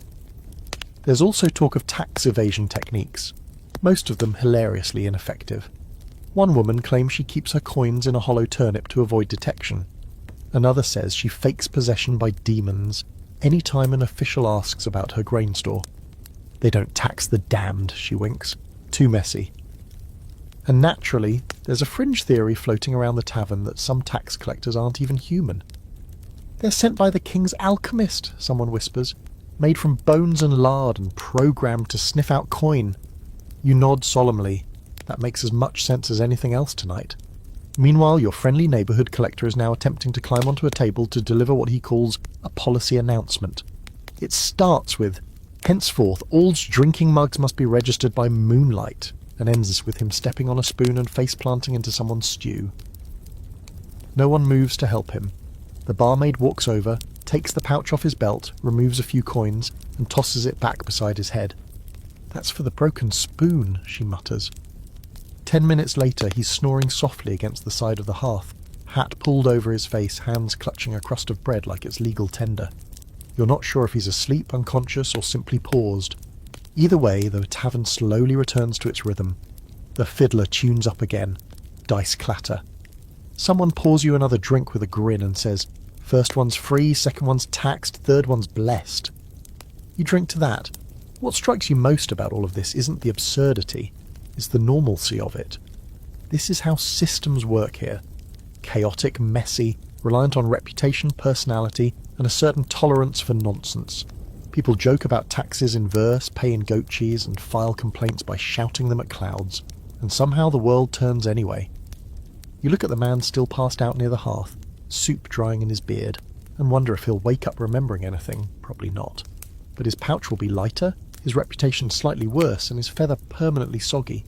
And honestly, you've seen worse bureaucrats. At some point in the middle of the night, when times turn to soup and the walls feel like they're gently pulsing, you're handed a mug of something new. It's handed to you by a grinning man with no front teeth and the overly proud air of someone about to ruin your internal organs. Try this, he says, like a curse or a challenge. Just brewed, stronger than a confession and twice as honest. You raise it to your lips, already a little suspicious. It smells sharp. There's an herbaceous undertone, like wet grass, but it's drowned in a sour-sweet punch of something that makes your eyes water before the mugs even touches your mouth. You take a sip anyway, because bad decisions are really just adventures in disguise, and instantly feel your tongue recoil, curl, and contemplate resignation. This is not ale. This is gruit, or something close to it, an older, more chaotic cousin of beer, brewed without hops and instead flavoured with a mix of herbs that may or may not double as spell ingredients. Before hops became widespread in European brewing, gruit was the go-to, and its composition, completely unregulated. You got whatever the brewer had on hand, bog myrtle, yarrow, wild rosemary, mugwort, sage, sometimes even henbane, which, by the way, can cause hallucinations and potentially a brief meeting with the afterlife. The man watches you closely as you swallow. Bit of wormwood in that one, he says proudly. Clears the thoughts, or replaces them. Your tongue has gone a bit numb. That seems normal. You glance down into the mug. It's dark, cloudy, and sloshes in a way that feels accusatory. This isn't a drink, this is a brew with ambition. You take another sip because you're already in the river. Might as well swim. The second one isn't better. But it is warmer. Across the room, other mugs clink with different concoctions. Not every tavern drink is ale or gruit. Some brew herbal wines, spiked ciders, and regional oddities with names like black toe or throat coat that sound more like medieval injuries than beverages. Recipes change tavern to tavern, brewer to brewer. One innkeeper might swear by dried juniper berries. Another might favour fermented bread crusts and boiled cabbage. You ask someone about their drink, and they say it's made from soaked oats, goose fat, and a memory of honey. You nod like that's not horrifying. The truth is, ingredients are flexible and so are the results. You hear about a brew that once made a bishop speak fluent Flemish for a week, despite never having left Wessex. Another caused a man to smell purple for 3 days. No one even pretends to keep recipes consistent. Half the fun is seeing what happens. Each mug is a gamble. You might get pleasantly buzzed. You might meet your ancestors. Someone next to you offers a thimble of something amber and thick. It smells like burnt sugar and pine. Distilled, they whisper, as if sharing a secret. Distilling alcohol in the Middle Ages is still new, mostly practiced in monasteries and apothecaries, but every now and then some ambitious brewer makes an aqua vitae, or water of life, which tastes like what fire feels like in your throat. You sip, you regret. Your vision sharpens and blurs at the same time. Then there's the weird stuff. A man at the next table has a clay pot with a lid. He removes it dramatically and reveals a sludgy grey liquid. "Turnip mead," he announces. Someone claps. Someone else gags. You're offered a taste. You decline. He shrugs and downs it himself with the commitment of a martyr. There's even boozy broth, a warm soup-like drink laced with ale and herbs. You're told it's for the Constitution. It smells like stew and beer had an argument and no one won. One sip and you understand why people in this era have a very casual relationship with digestion. In the far corner, someone's trying to make their own cocktail, mixing leftover dregs from several mugs into a tin cup and adding a pickled onion for flair. Alchemist's elixir, they call it. Guaranteed to either heal your soul or ruin your marriage. You learn very quickly that sketchy ingredients are just part of the deal. There's no labelling, no purity law, and certainly no concern about allergens. If you're allergic to ragweed or clover or manticore tears, well, good luck. You're drinking whatever survived fermentation and didn't grow fur in the barrel. That's not to say people are careless, they just have different standards. A brew might include animal bones for strength, or charred bread for colour, or even a splash of fish sauce for body. Spices are precious though, and if you taste cinnamon, someone probably pawned a family heirloom to afford it. You overhear a small debate at the table next to you. One man insists that adding sage wards off liver rot. Another claims nettle improves vision. A third insists that the secret is to leave a silver coin in the barrel overnight to kill off evil spirits. This quickly devolves into an argument about whether coins or leeches are more effective purifiers. You finish your mug before you find out who wins. The fringe theory of the night, that certain brews brewed on specific days, especially during a full moon or after a lunar eclipse, carry intentions. One man tells you in a voice lowered to a reverent whisper that he once drank a moon-fermented cider and couldn't stop speaking in riddles for 3 days. You're not sure if he's lying or if the cider's working right now. As the drinks keep flowing, so does the conversation. Less coherent now, more dreamlike. Someone tells you that their aunt once made a mead with spider legs and acorns to ward off melancholy. Another swears their grandfather used to test new brews by giving them to the dog first. If the dog danced, it was good. If the dog slept, it was strong. If the dog vanished, it were best left unnamed. You're somewhere between sleepy and vibrating. Your fingertips feel distant. Your tongue is doing its best impression of wool. But the room is warm, full of laughter and clinking mugs and the occasional burp that registers on a spiritual level. And still, someone slides another drink your way. Try this, they say. It's got cloves, apples, and a little something I can't pronounce. You raise the mug, knowing full well it might contain thyme, tar, or mild poison. You drink anyway, because if you're going to go down, it might as well be in a vat of bubbling, mystery-stewed medieval madness. You're not sure if you're still seated, or if your body has simply fused with the bench. The sensation of your limbs has drifted into that warm, spongy realm where everything feels both distant and strangely tingly, like you're being slowly pickled from the inside out. The mug in your hand is now just a friendly shape, and the tavern has morphed into a swirling mass of flickering candlelight, overlapping conversations, and the ever-present sound of someone falling over. But amid this holy mess of humanity, something interesting starts to take shape. You begin to notice the details of who is in the room with you, not just their individual quirks, but their social layers, because medieval taverns are strange places where, against all odds, people from very different walks of life occasionally share the same bench, at least until someone spills something on someone's lap and ruins the whole illusion of civility. Take the man 2 seats down, for instance.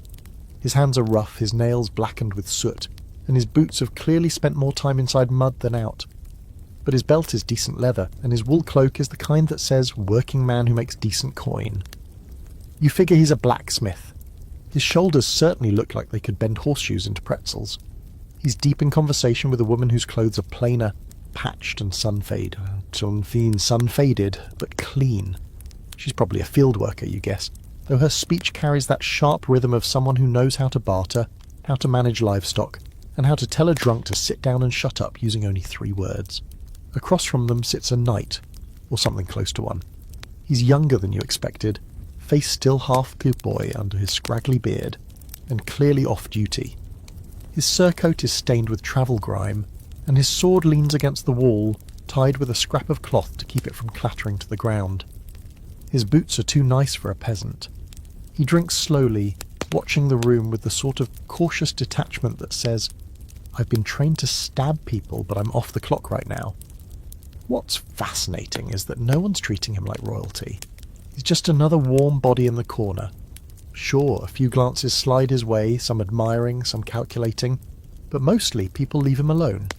You realise that in this room, social class matters, but not always. The tavern is one of the few spaces where class boundaries stretch a little. Not disappear exactly, you're not going to find the lord of the manor arm wrestling a Thatcher, but stretch. The rich may drink in separate fancier rooms, sure, but sometimes even they find their way into common spaces when the mood or the wine hits right. And when they do, the rules shift. A merchant in a fur-lined cloak walks in next, blinking at the smoke and dodging a particularly aggressive chicken. He's clearly from the guild class, wealthier, better fed, and deeply uncomfortable with the whole situation. He orders wine, because of course he does, and when told there's only ale, he tries to haggle. Moore does not haggle. He pays double and gets the same stuff as everyone else. You kind of admire that. You hear a whispered joke from someone nearby. The merchant's coin is gold, but his liver's made of cheese. It gets a few chuckles. Then there's a miller, burly and flour-dusted, telling loud jokes that only half the room finds funny. His laugh is contagious, though, and before long he's bought drinks for his corner of the tavern and is performing an improvised jig that somehow includes 3 spoons and an alarming amount of thigh. In the very back, almost unnoticed, sits a man in a cloak that's too long, too dark, and too still. You don't know if he's noble or criminal or both. You don't ask. No one does. He's left alone mostly. Everyone knows that some people pay for silence with heavy coin, and heavier consequences. Despite the mingling, there are still tells, little signs that social class hasn't gone entirely out the window. It's in the accents. The way some folks say mead versus med. It's in how people sit, how they hold their mugs, how confidently they move through the room. You watch as a group of Thatchers, burly and loud, shift subtly to give space when the young knight gets up to pass. Not because he asked, but because centuries of instinct told them to. But alcohol is the great equalizer. After enough mugs, people start to blur. Titles don't carry much weight when you're too drunk to say your own name. The merchant is singing now, badly but enthusiastically. The blacksmith has his arm around the field worker. The knight is arguing with the miller about the merits of oat ale versus barley ale. A debate that has apparently reached the pantomime phase. There's also the class of professional drinkers, regulars who've turned tavern-going into a lifestyle. One old man with no teeth but 5 tankards in front of him is humming a song no one else knows. Another woman, hair tied up in a scarf, has been quietly playing cards and slowly, methodically winning all the bread crusts at her table. These people aren't nobles or peasants or merchants. They're just part of the furniture now, woven into the walls like the smell of boiled onions. You learn from a man with a cider-stained beard that in some towns, guilds have their own taverns. Tailors have their tap rooms. Tanners drink with their own kind. You don't want to mix sweat like that, he says, poking your shoulder for emphasis. But in places like this, a crossroads inn, a village hub, everyone ends up under the same smoky ceiling, if only for a few hours. That's not to say it's all kumbaya and hugs. Fights still break out. Resentments simmer. Someone throws a sharp look at the knight when he brags too loudly about a fox hunt. Someone else mumbles about taxes and guild corruption. But tonight, at least, the beer is thick enough to hold those tensions down at the bottom of the mug. You raise your own drink and catch the blacksmith's eye. He raises his back. There's a moment of mutual blurry understanding. You're from different worlds. But here, right now, you're just 2 people sharing bad ale, sticky benches, and a rapidly declining sense of balance. And really, isn't that what society's all about?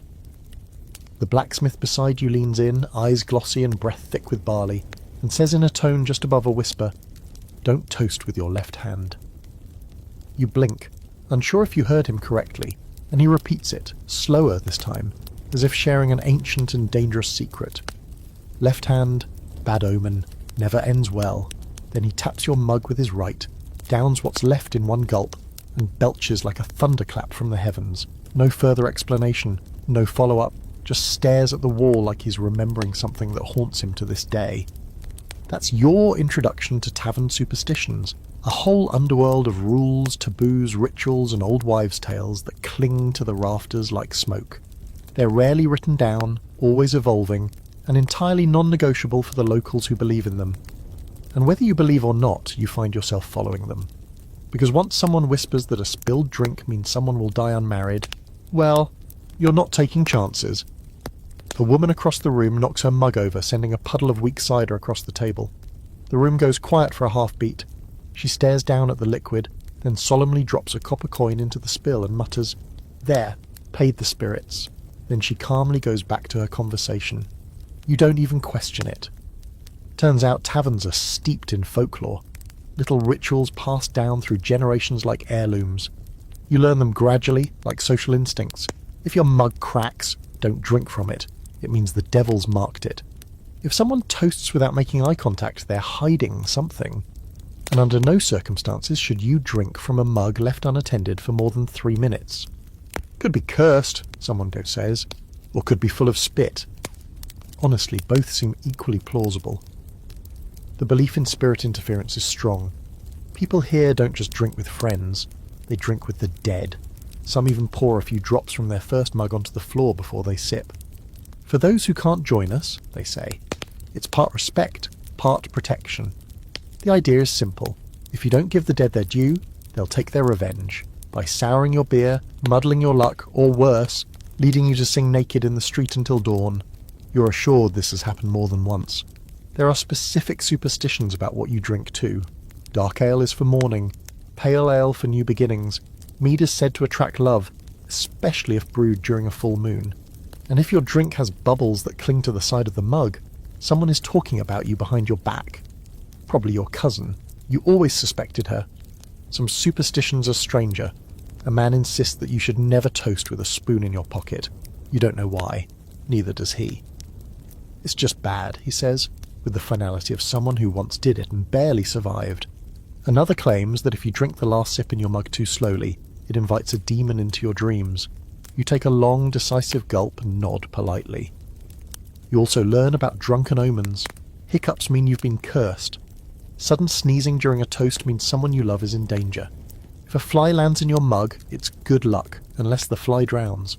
Then it's very bad luck, and you're advised to leave the tavern immediately and spend the night in a church pew. A woman with bright eyes and calloused fingers explains that you must never clink mugs across a threshold. Drinks shared between rooms invite division. You're not sure what that means, but when she offers a toast, you step all the way into the room first. She nods, approving. Another tavern-goer, older, smelling like damp hay and cinnamon, leans in and shares a particularly odd piece of advice. If your mug handle breaks off while drinking, your next child will be born with sharp teeth. You're not planning on having children tonight, or ever, but you clutch your mug a little tighter just in case. Even the layout of the tavern is said to have meaning. Sitting with your back to the door? Unlucky. Drinking under a beam? Neutral. Sitting directly across from the hearth?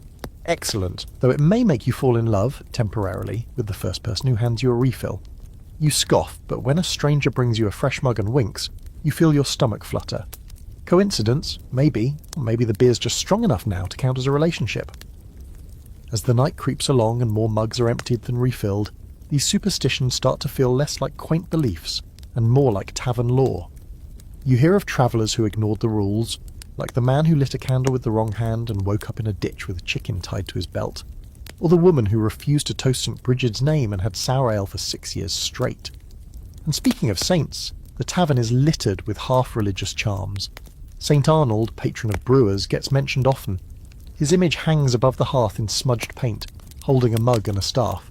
Keeps the ale from turning, someone mutters, and the barmaids from stabbing each other. There are whispers about magic brews, ones that only work if blessed under certain stars or stirred counterclockwise while reciting a protection verse. Some people believe certain drinkers can taste bad luck in their ale. They are called bitter tongues, and no one will drink after them. You spot one such man, pointed out by a cluster of whispering farmers, and notice that he drinks alone. every night, no exceptions. The more you listen, the more you realise these superstitions serve a purpose. In a world where science is more idea than reality, people use belief to make sense of what happens in the bottom of their mugs. Why someone gets sick, why a batch spoils, why your best friend turns into a dancing fool every time the fiddler plays that one cursed song about the miller's daughter. It's not just fear, it's meaning-making, a way to navigate the chaos of booze, bad luck and unpredictable company. And as someone nearby spills their drink and everyone else instinctively spits over their shoulder, once for luck, twice for safety, 3 times to ward off goats, you find yourself doing the same. Because in this tavern, superstition isn't silly, it's survival. There's a knock at the door, 3 sharp raps that silence the room like a needle scratching across a lute string. It's not dramatic, not even loud, but something in the rhythm puts the entire tavern on pause. A few heads turn, one man stiffens, another quietly moves his mug closer to his chest. Even Maud, who hasn't flinched once all night, wipes her hands on her apron and mutters, "That'll be the taster." Moments later, the door creaks open, and a stout man steps inside. He's not impressive at first glance, round belly, rounder face, and eyes half-lidded, like he's perpetually unimpressed by everything in existence. But slung over his shoulder is a short staff marked with black notches, and dangling from his belt is a battered pewter spoon. The room parts for him the way a field does for a plough. He's the ale taster, and in this world, that means he's half health inspector, half executioner of bad brewing dreams. He makes his way through the room with casual authority, stopping at barrels like a priest checking the pews for sin. At each one, he ladles out a sample into his wooden bowl, sniffs deeply, swirls it, and takes a sip. It's not a performance, it's a judgment. You watch his face for reactions like it's a poker game. A twitch of the nose, a pause between swirls. Every move means something. The brewer's fate may rest in how long he holds that first sip. Maud watches from behind the bar, arms folded. She's not smiling. You get the impression she's seen tasters come and go, some fair, some crooked, but none capable of cowing her. Still, this matters. If her ale's judged subpar, she could be fined. If it's unsafe, sour, spoiled or lethal, she could lose her right to brew altogether. And in this town that might as well be exile. The ale taster samples 3 barrels before turning to the one closest to your table, the one you're currently halfway through. He dips his spoon, sniffs once, then twice. His brow furrows. He sips. His mouth works silently. Then he nods. Approval. Quiet, unceremonious, but firm. Maud lets out a breath through her nose and returns to wiping mugs with exaggerated calm. Around you, the tension in the air slowly releases, like steam from a cracked lid. People resume talking. The fiddler picks up where he left off. You glance down at your drink and wonder what might have happened if that sip had gone the other way. See, in medieval England and much of Europe, local ale tasters, or ale conners, were part of a larger system of community enforcement. Brewing was serious business, both economically and biologically. A bad batch of ale could sicken a village. A weak one could invite accusations of cheating. So towns appointed tasters to inspect, evaluate, and theoretically ensure quality. They weren't always experts, but they had authority, and more importantly, a literal taste for corruption if they were so inclined. The joke goes, an honest ale conner's as rare as a clean chamber pot. You suspect this particular one falls somewhere in the middle, gruff but fair.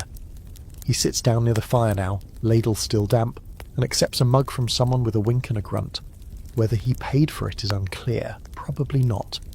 You hear whispers of what happened last month, when a nearby tavern was found watering down its ale with ditch runoff.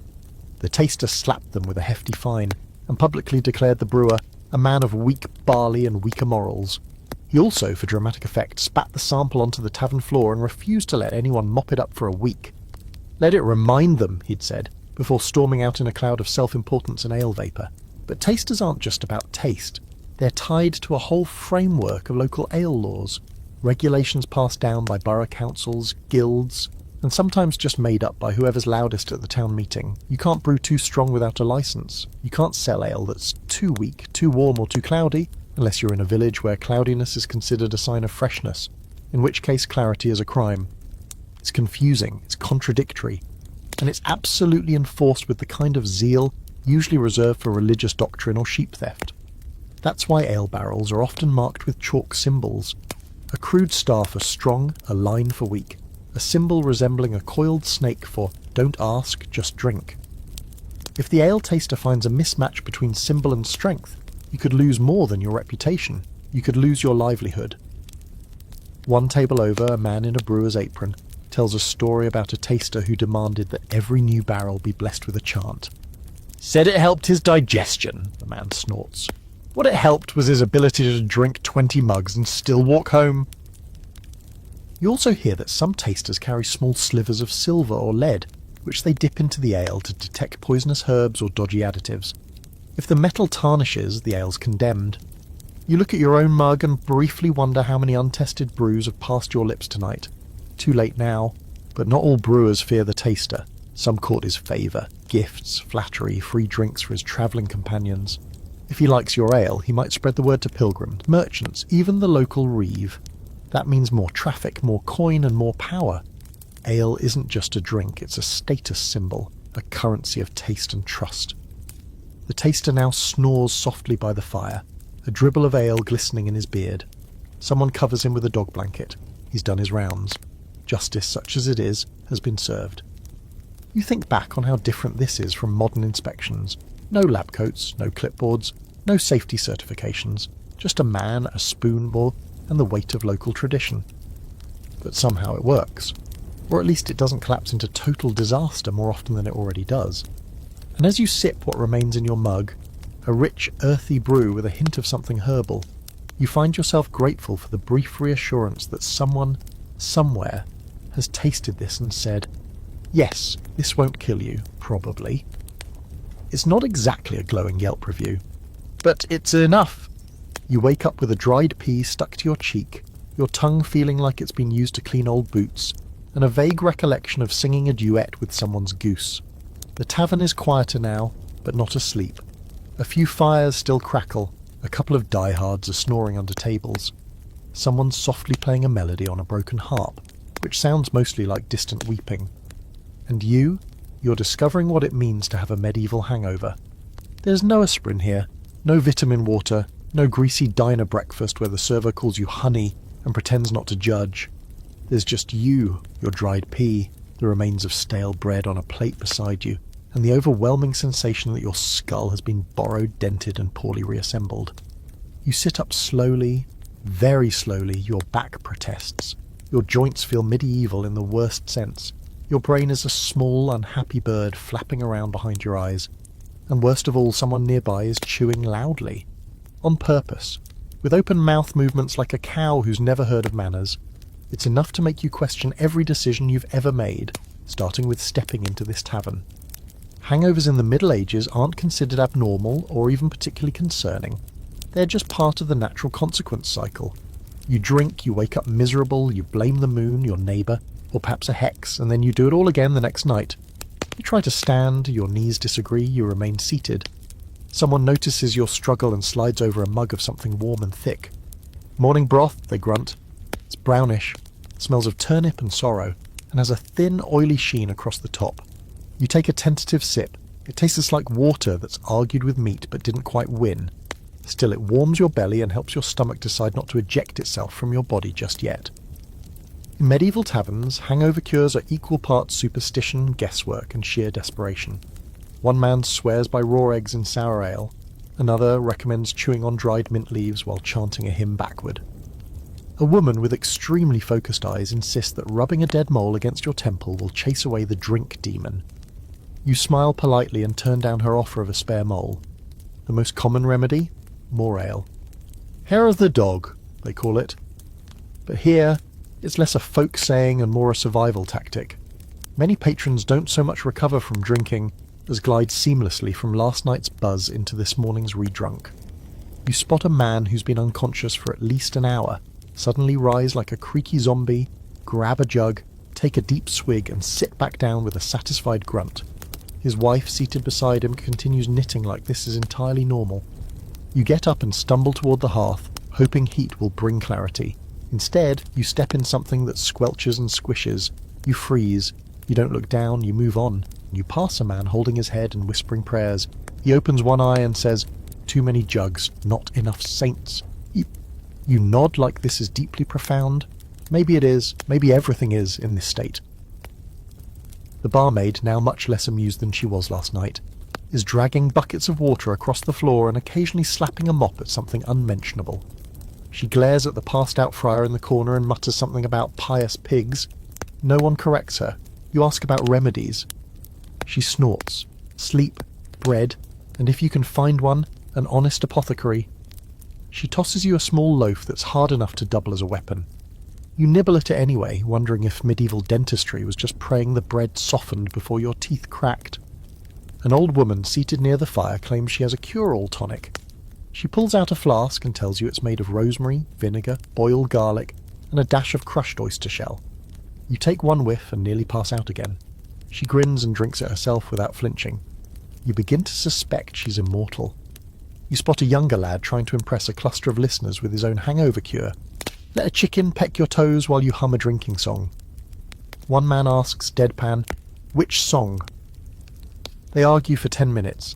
The chicken in question waddles by and pecks the lad on the ankle unprompted. He declares it a sign and vomits into a bucket. Not all cures are gross. Some are just weirdly hopeful. A man whispers that drinking ale brewed under a waxing crescent moon can reverse any hangover. Another says sleeping with a clove of garlic under your tongue ensures dreams of clarity and waking without pain. A third recommends slapping your own face 10 times, then biting a coin. You try none of these, but someone behind you does 3 in rapid succession and immediately walks into a post. Still, you do your best to reassemble yourself with the tools available. A half-empty mug, some sad bread, and a chair leg to lean on. You take slow sips of weak ale, watered down, lukewarm, but surprisingly helpful. It coats your mouth, soothes your throat, and reminds your body that hydration is technically a thing. After a few minutes, you can think in complete sentences again. Mostly. You learn that some taverns offer recovery breakfasts, stews, soft-boiled eggs, whatever's left from last night that hasn't sprouted legs. The theory is that warm food grounds the spirit and retethers the body. The practice is less poetic and more desperate chewing, while trying not to make eye contact with your reflection in the bottom of the mug. You catch a glimpse of yourself in a scratched piece of polished brass hanging on the wall. Your hair looks like a haystack that lost a fight. Your eyes resemble 2 pickled raisins floating in shame. You're pretty sure your breath could start a fire. You wink at your reflection. It doesn't wink back. You move on. Eventually the tavern starts to stir again. New patrons shuffle in. Early risers with coin and purpose. A man carrying turnips. A woman with a goose under one arm. They nod at the wreckage of the previous night without comment. This is normal. This is Tuesday. You somehow are still here. You down the last of your ale. Take a deep breath and feel just slightly more alive. The hangover isn't gone, but it's been wrestled into submission, like a very drunk dog that has agreed to lie down for a bit if you promise not to make loud noises. And you know, deep down, that you're probably going to do this all again. Eventually. You're still reassembling yourself when you notice her. She's carrying a tray, wooden, scratched, slanted slightly from one uneven leg, and overloaded with mugs, but she moves like she's balancing feathers. Her skirt is hiked up just enough to avoid the sticky patches on the rush-covered floor, and her eyes, sharp as a butcher's knife and twice as likely to make a man bleed, scan the room like she owns it, which in a way she probably does. Not on paper, maybe, but in practice, this is her territory. You've met your first medieval barmaid, and she is both queen and battlefield medic in equal measure. She passes your table and flashes a tired, maybe almost smile, and you feel something shift in your already alcohol-soaked soul. Maybe it's the ache of your hangover or the way she just expertly dodged a collapsing stool without spilling a single mug. But for a flickering moment, you're half in love, and you're not alone. Every other person in this tavern seems to have some kind of history with her, actual, imagined, or wishfully intoxicated. A merchant tries to compliment her by comparing her to a well-fed goose. She doesn't break stride. A shepherd offers her a half-rotted apple as a token. She takes it, sniffs it, and tosses it into the fire without missing a beat. A friar, maybe the same one from last night, proposes marriage in slurred Latin. She pats his head like a child and moves on. The thing is, romance in the medieval tavern is less Shakespeare and more sweaty pickup lines shouted over a plate of beans. And yet, in this dim, smoky world where everyone smells like damp wool and pickled onions, people still try. Maybe it's the drink, maybe it's the way dim lighting hides most sins, Maybe it's because in a world with so little softness, any gesture of affection feels like gold. You overhear a lad trying to charm a barmaid with a riddle about an ox and a pear tree. He messes up the punchline and ends with, "And that's why I have no shoes." She just walks away. You sympathise. Someone nearby offers advice. You want her heart? Compliment her ladle. No one ever does. You write that down in your head, just in case. Of course, not all tavern love is about the barmaids. You spot a pair of farmers entwined at a side table, giggling into their mugs, smearing gravy onto each other's sleeves. A young woman and a travelling minstrel are holding hands under the table like schoolchildren caught in a sin. At one point, a man loudly declares his undying devotion to someone named Beatrice, then promptly throws up on his own boots. Love, as always, is complicated. The truth is, taverns are one of the few social spaces where flirting is allowed, even encouraged, so long as it doesn't tip into violence or theft. In a world of arranged marriages, rigid class roles, and few opportunities to mingle outside your station, a shared mug and a crooked smile across a sticky table might be the closest thing to freedom. You hear of matches made in taverns. A smith and a baker's apprentice who met during a bar brawl and ended up married, scarred and deliriously happy. A pair of brewers who discovered a shared love of bog myrtle and named their firstborn after a particularly potent batch. But you also hear of quick flings and forgotten names, of tavern pregnancies that spark whispered debates about paternity and sudden, strategic trips to other villages. A man near you is loudly declaring that a tavern kiss don't count unless it's after the third mug, and the woman beside him nods solemnly, like this is church doctrine. Another woman says she met her fourth husband in a place just like this. "He offered me stew," she says. "I said yes. Then I said yes to him." Everyone laughs. She winks. It's unclear if the story's true. Doesn't matter. It's perfect. Then there's the other side, the lonely drinkers nursing their mugs and watching the couples with a mix of longing and resignation. You spot one, his tunic worn thin at the elbows, staring into the foam like it owes him an apology. Someone asks if he's waiting for someone. "Just time," he says, and takes another sip. You feel a tap on your shoulder. It's her, the barmaid from earlier. She's handing you another mug, though you're pretty sure you didn't order it. "From the man in the corner," she says, nodding, toward a figure with a scar over a one eye who raises his mug in greeting. You toast him cautiously, or... She smirks. "Don't worry. He's got a wife. Just likes giving strangers ale. Says it improves karma." You sip. It's decent, warm, a little fruity. You realise you're watching her again and quickly pretend to be very interested in the crumbs on your table. She notices anyway. "Don't fall in love in a tavern," she says over her shoulder as she moves on. "The morning's always uglier than the night promised." Words to live by. But despite the warning, people do fall in love in taverns, or something that feels like love at least. They share stories, secrets, songs. They make promises with ale-soaked breath and crossed fingers. They forget names and remember eyes.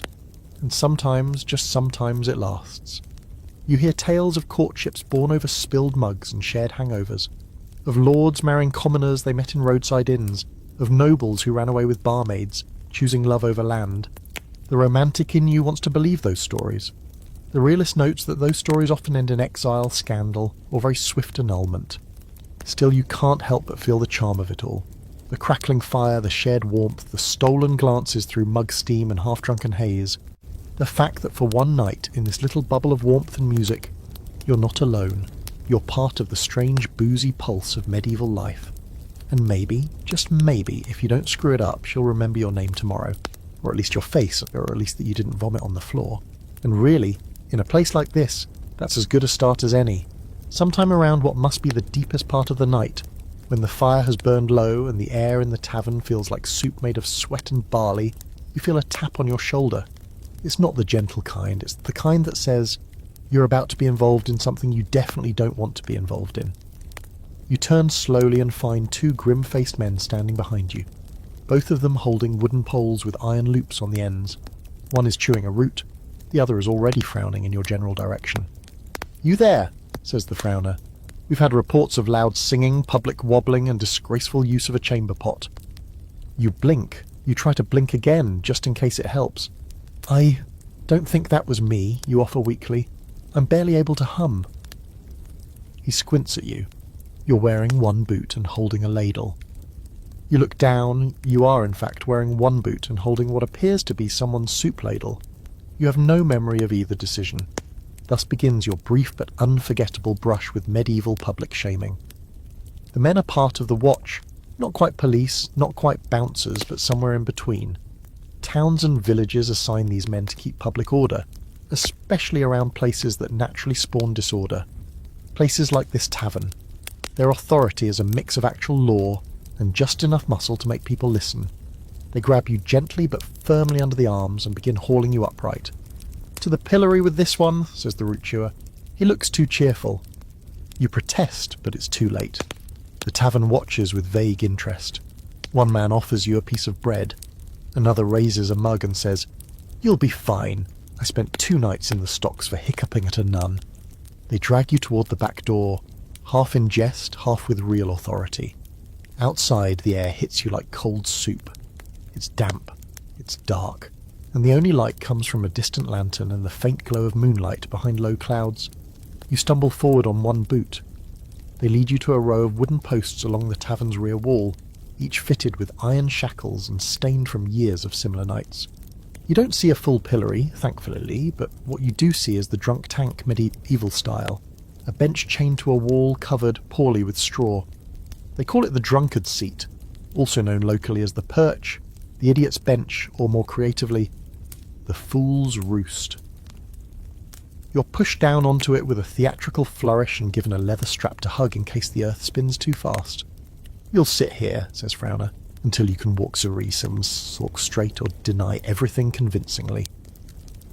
They chuckle and walk away. Congratulations, you've been publicly shamed, mildly. Medieval society has a long history of dealing with the inebriated and disorderly. Depending on the town and the severity of your behaviour, punishments range from gentle nudging to very uncomfortable wooden devices.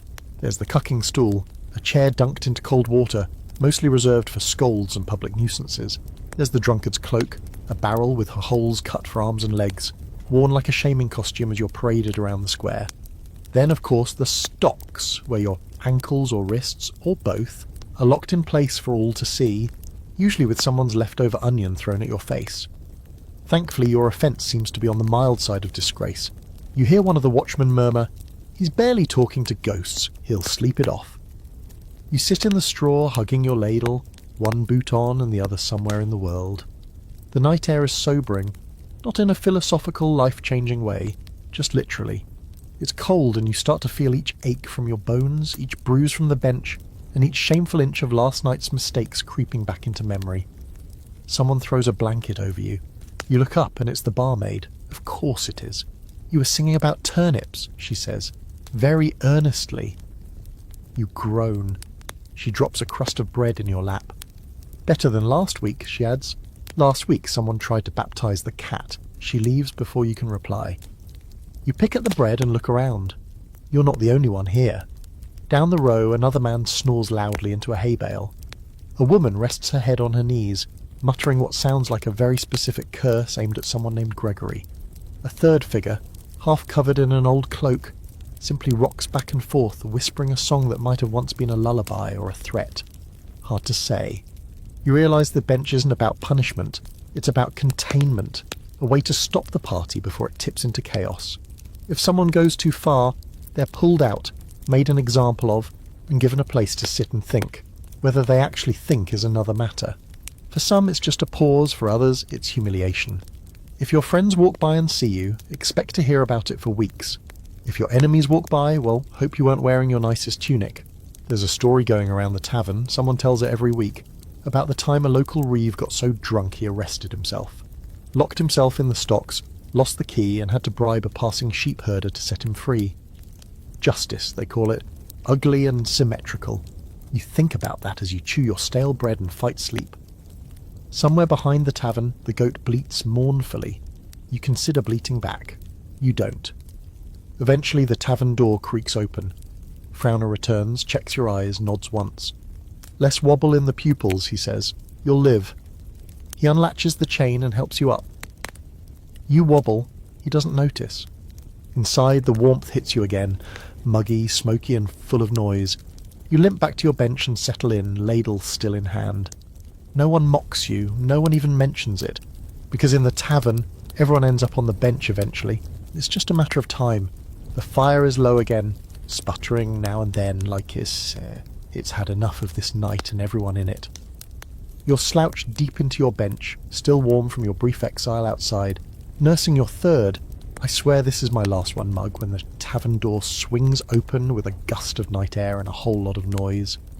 A group stumbles in, trailing laughter and perfume and something that smells suspiciously like boiled lavender. You don't even need to guess. They're nobles, or at least noble adjacent, which is sometimes worse. The kind of people who don't so much walk into a tavern as arrive in it. They sweep in like they expect trumpets, shedding cloaks and gloves and pretences in equal measure. You can tell instantly who they are by the fabrics. Soft, colourful, stitched where yours is frayed, layered where yours is patched. One wears a doublet so fine it probably costs more than this entire tavern's annual barley supply. Another's shoes are pointed so sharply they could injure livestock. Everyone in the room clocks them. Conversations pause just slightly. Mugs lower, eyes narrow or widen depending on who's thinking. Ah, coin and who's thinking. Ah, trouble. Maud lifts her chin slightly but says nothing. She knows this game. Nobles don't usually drink with commoners. That's what private parlours and well-stocked wine cellars are for. But every now and then, during festivals, hunting, trips, or on a dare, they step down from their velvet towers and slum it with the barley-stained masses, sometimes for fun, sometimes out of rebellion, sometimes just to watch people flinch. This group looks like they're here for fun, but the kind of fun that costs someone else their teeth. They immediately commandeer a large table near the hearth, brushing aside a sleeping woodcutter without so much as an apology. One of them kicks over a stool and laughs. Another tosses a few coins on the table like breadcrumbs to peasants. The message is clear. We're here, we're rich, and we expect to be entertained. Drinks are ordered, wine naturally, even though you know the tavern's wine stock is basically just red, redder, and danger. One noble insists on claret from Gascony, which causes Maud to arch an eyebrow so high it nearly detaches from her forehead. She vanishes into the back and returns with something vaguely purplish in a chipped jug. The noble drinks it, coughs violently, and declares it full-bodied. His friends cheer. Then the music starts. One of the nobles, lean, absurdly blonde, and clearly used to being the centre of any room, pulls a lute from nowhere, strums a few lazy chords, and begins to sing. It's a hunting song, full of dogs and horns and the occasional metaphor about swans that probably isn't appropriate. His voice isn't bad, but his smugness is louder. The table claps along, more interested in his jawline than his talent. A few locals try to join in. They hum, they raise their mugs, they nod. But there's a tension in the air, the kind that always arrives when power meets ale. The nobles don't mind the company, until they do, and when they do, things get messy. One man, likely a farmhand judging by the mud-caked tunic and the hands like cracked leather, makes the mistake of laughing a little too hard at a noble's joke. Not at him, just near him. The noble turns, smiles thinly, and dumps the rest of his wine into the man's lap. "Oops," he says, not sounding sorry. The room freezes. The farmhand stares down at his lap, then up at the man who just wine-baptized him. He looks like he's deciding whether to punch him or cry. In the end, he does neither. He stands, nods once, and walks out. No one stops him. The door closes softly behind him, a quiet punctuation mark in a room full of unspoken sentences. You feel something shift in your chest. That was ugly. That was normal. Because when nobles party too hard, they don't just risk their own dignity. They throw elbows at everyone else's. They can afford to act like fools. Their hangovers come with feather pillows and forgiving scribes. Yours come with a boot to the ribs and maybe a fine for disturbing the peace. Still, the room starts to ease back into its rhythm. A few jokes are cracked. The local fiddler picks up a tune again, something loud and fast enough to drown out the sour taste left by the wine stunt. You sip your ale and watch the noble table. One of them has now climbed onto the bench and is attempting to dance. It's not going well. He sways, stumbles, and narrowly avoids the fire. He throws his arms out and shouts something in French. No one answers. He looks offended by the silence. Then slowly he starts to wobble. You can see it coming. His face changes. He turns pale. He covers his mouth, sways forward, then vomits into his own goblet. He holds it there for a second, as if unsure what just happened, then sets it gently on the table like a gift. Everyone nearby scoots away. One woman giggles, another man claps, because apparently noble etiquette stops at digestion. No one removes the goblet, it just sits there, glowing with warning. Eventually the noble leans back, sighs heavily, and begins to snore with impressive volume. His friends step around him like furniture. One tries to sketch something rude on his forehead with soot. Another steals his coin pouch. No one intervenes. Maud walks over, takes the goblet with 2 fingers, dumps it into a bucket, and walks away without breaking stride. Because this isn't her first noble disaster. You learn that some taverns ban nobles outright. Others give them a private room, far from the common drinkers. But this one just waits them out. Eventually they'll pass out, wander off, or get bored. The common folk will sweep up the coins, the shame and the spilled wine, and things will return to normal. Until the next one arrives. As you finish your drink, you glance around at the tavern. The faces worn with hard lives, the quiet laughter, the calloused hands around mugs. You raise your ale to no one in particular, then drink deeply, savouring the warm, honest burn of barley and bitterness. And you think, not for the first time tonight, I'd rather be a peasant with beer than a noble with a goblet full of puke. You've just watched a noble vomit into his own goblet, and fall asleep with the serene expression of a man who's convinced no one will ever hold him accountable. The tavern has absorbed the moment with the sort of resignation that only comes from centuries of witnessing the exact same thing happen over and over again. And just when you think it's safe to relax, someone at a nearby table slams their hand down and shouts, "Court is in session." A cheer erupts, and before you can even question what's happening, a large stool is dragged into the centre of the room and ceremoniously declared the throne of justice. Welcome to Drunk Court, a beloved, unofficial tradition where the ale flows like logic, the laws are made up on the spot, and everyone is somehow both guilty and not sober enough to care. The judge is a butcher with a stained apron, 1 tooth, and a surprisingly regal bearing. He bangs a wooden spoon against an empty jug and bellows, "Bring forth the accused!" A murmur rises as names are shouted from every corner. Tom for spilling the gravy, Elsie for taking 2 turns at the dice, Gerald for being suspiciously quiet. The names come fast, the crimes come faster, and then someone calls out, "The Traveller." You look up. You are the Traveller. Suddenly you're on your feet, being herded toward the stool by a half-dozen cheering patrons who are far too invested in this spontaneous kangaroo court.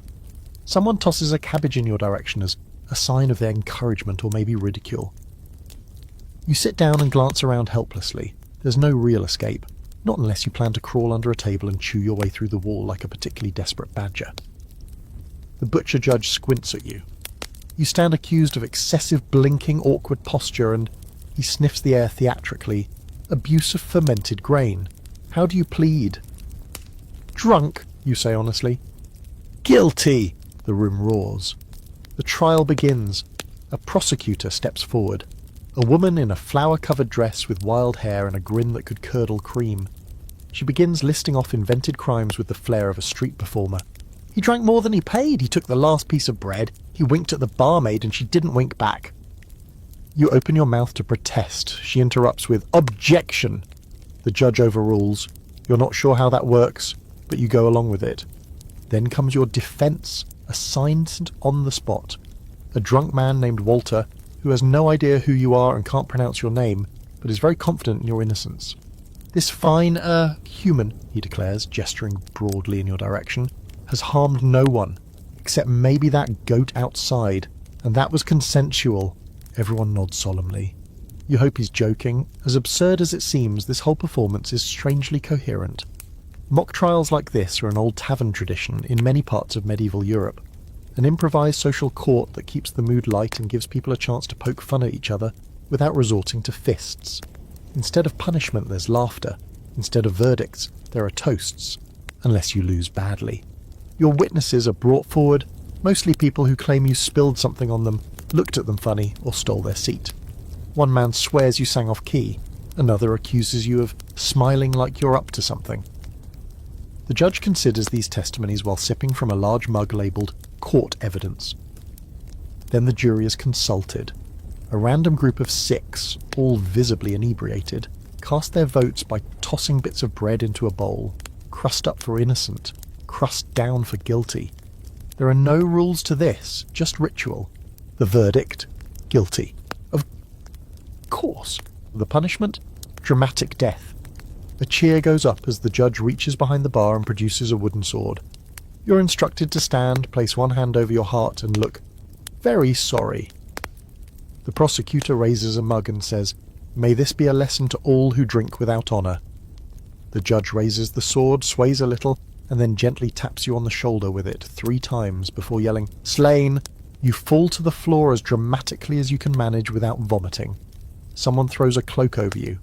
The tavern bursts into applause. A minute later, you're back on your bench, handed a fresh mug, and now referred to as the Resurrected. Your trial is over. Court continues with new victims. A woman is accused of dancing with 3 people in one song. A man is brought up for snoring mid-toast. Another is charged with mug hogging. As silly as it seems, this ritual serves a purpose. In a place with no central entertainment, drunk court is pure theatre. It's community bonding disguised as law. It lets people laugh at themselves, settle petty grievances, and mock authority in a way that feels both safe and satisfying.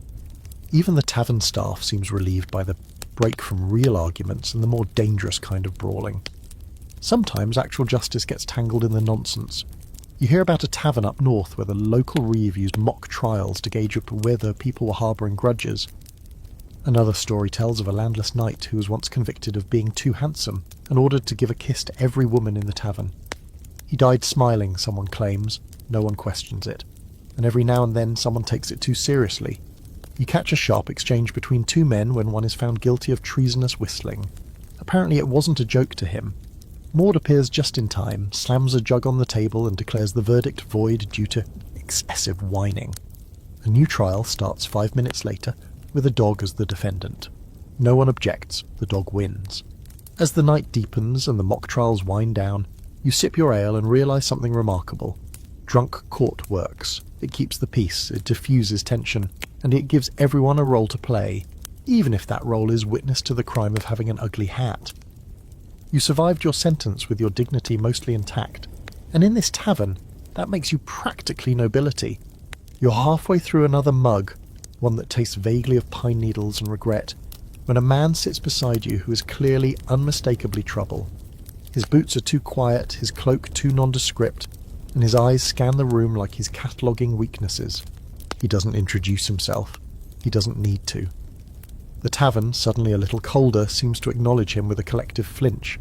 Even Maud, who fears neither gods nor rats, pauses for just a beat before sliding him a mug without being asked. You found yourself sitting next to an outlaw, or at least someone who plays the part very convincingly. He sips, watches, and finally mutters, "You've got the look of someone new to the wrong side of a good night." You give him a weak smile and nod, just passing through.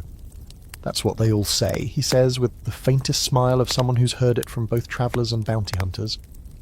Around you, the tavern hums like nothing's changed, but there's a subtle shift in posture now, back straighter, laughter just a little forced, because everyone knows that sometimes these taverns host more than tired farmers and thirsty pilgrims. Sometimes they play safe house to people on the run, bandits, deserters, smugglers, and all the other shades of grey that medieval justice doesn't make room for. And then there are the unlicensed taverns, those little side-room speakeasies tucked into alleys or basements, serving unregulated ale to people who don't want questions and certainly aren't answering any. This place might be legal, but you're starting to think it's got a soft spot for legal adjacent activities. The man beside you gestures with his mug. "You ever drink in a cellar with no stairs?" You squint. "That's not a thing." "Oh, it's a thing. You jump in, you drink, and you climb out when you can still feel your knees. If you can't, well, someone usually checks in the morning." It's hard to tell if he's joking. It's also hard to tell if your drink is strong enough to make that story sound reasonable. Probably both. He tells you about the black ale dens, unofficial drinking holes hidden behind false walls, accessible only through bribes, passwords, or sheer bad luck. They serve anything from Groot to grain alcohol that could strip paint off a reliquary. "Had a drink once that made me see music," he says. "Bright green, tasted like pine taen to bees." You laugh nervously. He doesn't. In these unlicensed places, there are no ale tasters, no monks, no rules, just coin, drink, and the understanding that if someone collapses, you roll them into the corner and keep pouring. And while you might get a stronger brew or a faster buzz, You're also playing hopscotch with poisoning, robbery, and the occasional "oops, we thought you were someone else" moment. They're not all bad, the man says, almost defensively. Some are just run by folks who can't afford the taxes, or got banned for no good reason. He shrugs. Maybe their ale was too good? You raise an eyebrow. Is that possible? He leans in slightly. Anything's possible when the Lord's cousin has a brewing license and you don't. It's a reminder that beneath the warm surface of tavern culture lies a very medieval truth. Control equals power. And that includes control over who gets to sell alcohol and where. Brewing licenses are handed out not always to the best, but to the best connected. So if your brew is popular but your politics are poor, you might find yourself unofficial real fast. And that means you either shut down or go underground. Some of the most famous outlaw dens are built in places no one would think to check. Abandoned mills, ruined chapels, even forest clearings marked only by certain trees tied with cloth. You hear of one that floats on a barge down the river, never docking in the same place twice. They call it the Drunken Duck, someone says. No sign, you follow the smell. Of course, these places attract a different crowd, not just bandits and smugglers, but poets, prophets, gamblers, and the eternally curious. Some go just to say they've been. Others go because they need to, because they've been banned from every official establishment for debts, heresy, or just being too loud after curfew. The man beside you leans back and watches the fire flicker. You know what I like about the outlaw dens, he says. Nobody pretends. You nod slowly. There's a kind of truth to that. In the regular tavern, people still perform, still try to play the part of the good neighbour, the hard worker, the loyal servant. But in the outlaw den, the masks come off. You are what you are. And if what you are is desperate, dangerous, or deeply weird, well, that's your business. Still, it's not without danger. You hear stories. A man poisoned by ale laced with bitter herbs meant to mimic hops, but pulled from the wrong bush. A brewer who vanished after a noble tried to buy his recipe, and he refused. A whole den that was burned down in the night after a visiting friar overheard the wrong joke about the bishop. Yet despite the risk, these places thrive, because they offer something the official taverns don't. Freedom, even if it's smoky and sketchy and smells like fermented turnip socks. Back at your table, someone's telling a story about the time they stumbled into a barn thinking it was an inn, and ended up drinking with actual highwaymen. Nice fellows, he insists. Terrible hygiene, but generous. The man next to you finishes his mug and stands. If you ever want to find one, he says, ask for the place where the door's always locked but everyone's inside. He walks away before you can ask what that even means. You watch him disappear into the darkness beyond the hearth's light and wonder if he's headed for one of those outlaw places right now. One of those shadowy corners of the world where coin speaks louder than law and the drink flows until memory stops. And part of you wants to follow. Not because you think it's wise, but because, let's be honest, you've already made worse decisions tonight. The tavern quiets for just a moment, brief like the pause between thunderclaps when someone starts humming. It's soft at first, like an itch at the edge of your hearing. Then another voice joins in, then another, and before you know it, the room has picked up a rhythm so ancient and strangely familiar you're sure you've heard it before. Not here, not in this lifetime, but maybe somewhere, maybe everywhere. Bring us ale and bring it strong, we'll drink till the rooster forgets his song. You feel your mouth moving before your brain catches up. You're singing, everyone is. Even the people who barely know the words are faking it with such confidence that the lyrics don't matter anymore. This is no hymn, no polite court ballad. This is a drinking song, and its only purpose is to be loud, catchy, and impossible to sing without sloshing something. There's clapping now, stomping, the mug banging begins. People thumping the beat into the tables, the benches, the bones of the tavern itself. It's like the whole room becomes a drum, a single rhythm pounding out joy, defiance, and just enough chaos to keep the night interesting. Drinking songs are everywhere in the medieval world, but in taverns like this, they are the sacred texts of the inebriated. No one teaches them formally, you just absorb them. Hear them once, and they live in your blood forever. Some are bawdy, some are mournful, some sound like nonsense until you realise the third verse is about someone stealing a bishop's horse. The magic lies in their simplicity. Easy to learn, hard to forget, impossible not to join in once they start. Their choruses are built for shouting, not singing. Their melodies live in that sweet low stretch of the voice where everyone can participate. Old, young, tone-deaf or terrified. And the best part, most of them have survived for centuries. You're humming a tune that once echoed through the rafters of a tavern like this in 1392, then again in 1610, and again last week at a pub where someone spilled beer on your boots while screaming, "For England!" The words may shift, the names change, but the spirit remains. Here's to the brewer, blind but bold. He mixed the barley with dust and gold. The man next to you yells the wrong verse, but nobody cares. A woman a few tables over adds a harmony that is so off-key it makes your spine curl, but it's glorious. A stable boy claps in a way that suggests he's never clapped before in his life, but his grin is wide, and his cup is fuller than yours. Every region has its own songs, of course. Some are about love, some are about war. Many are about food, oddly enough. Sausages, bread, the miraculous properties of turnips are popular. Refrain is currently being belted out about a pig that drank ale and forgot how to walk straight. Like us, someone laughs. You join in despite knowing only every third word. It doesn't matter.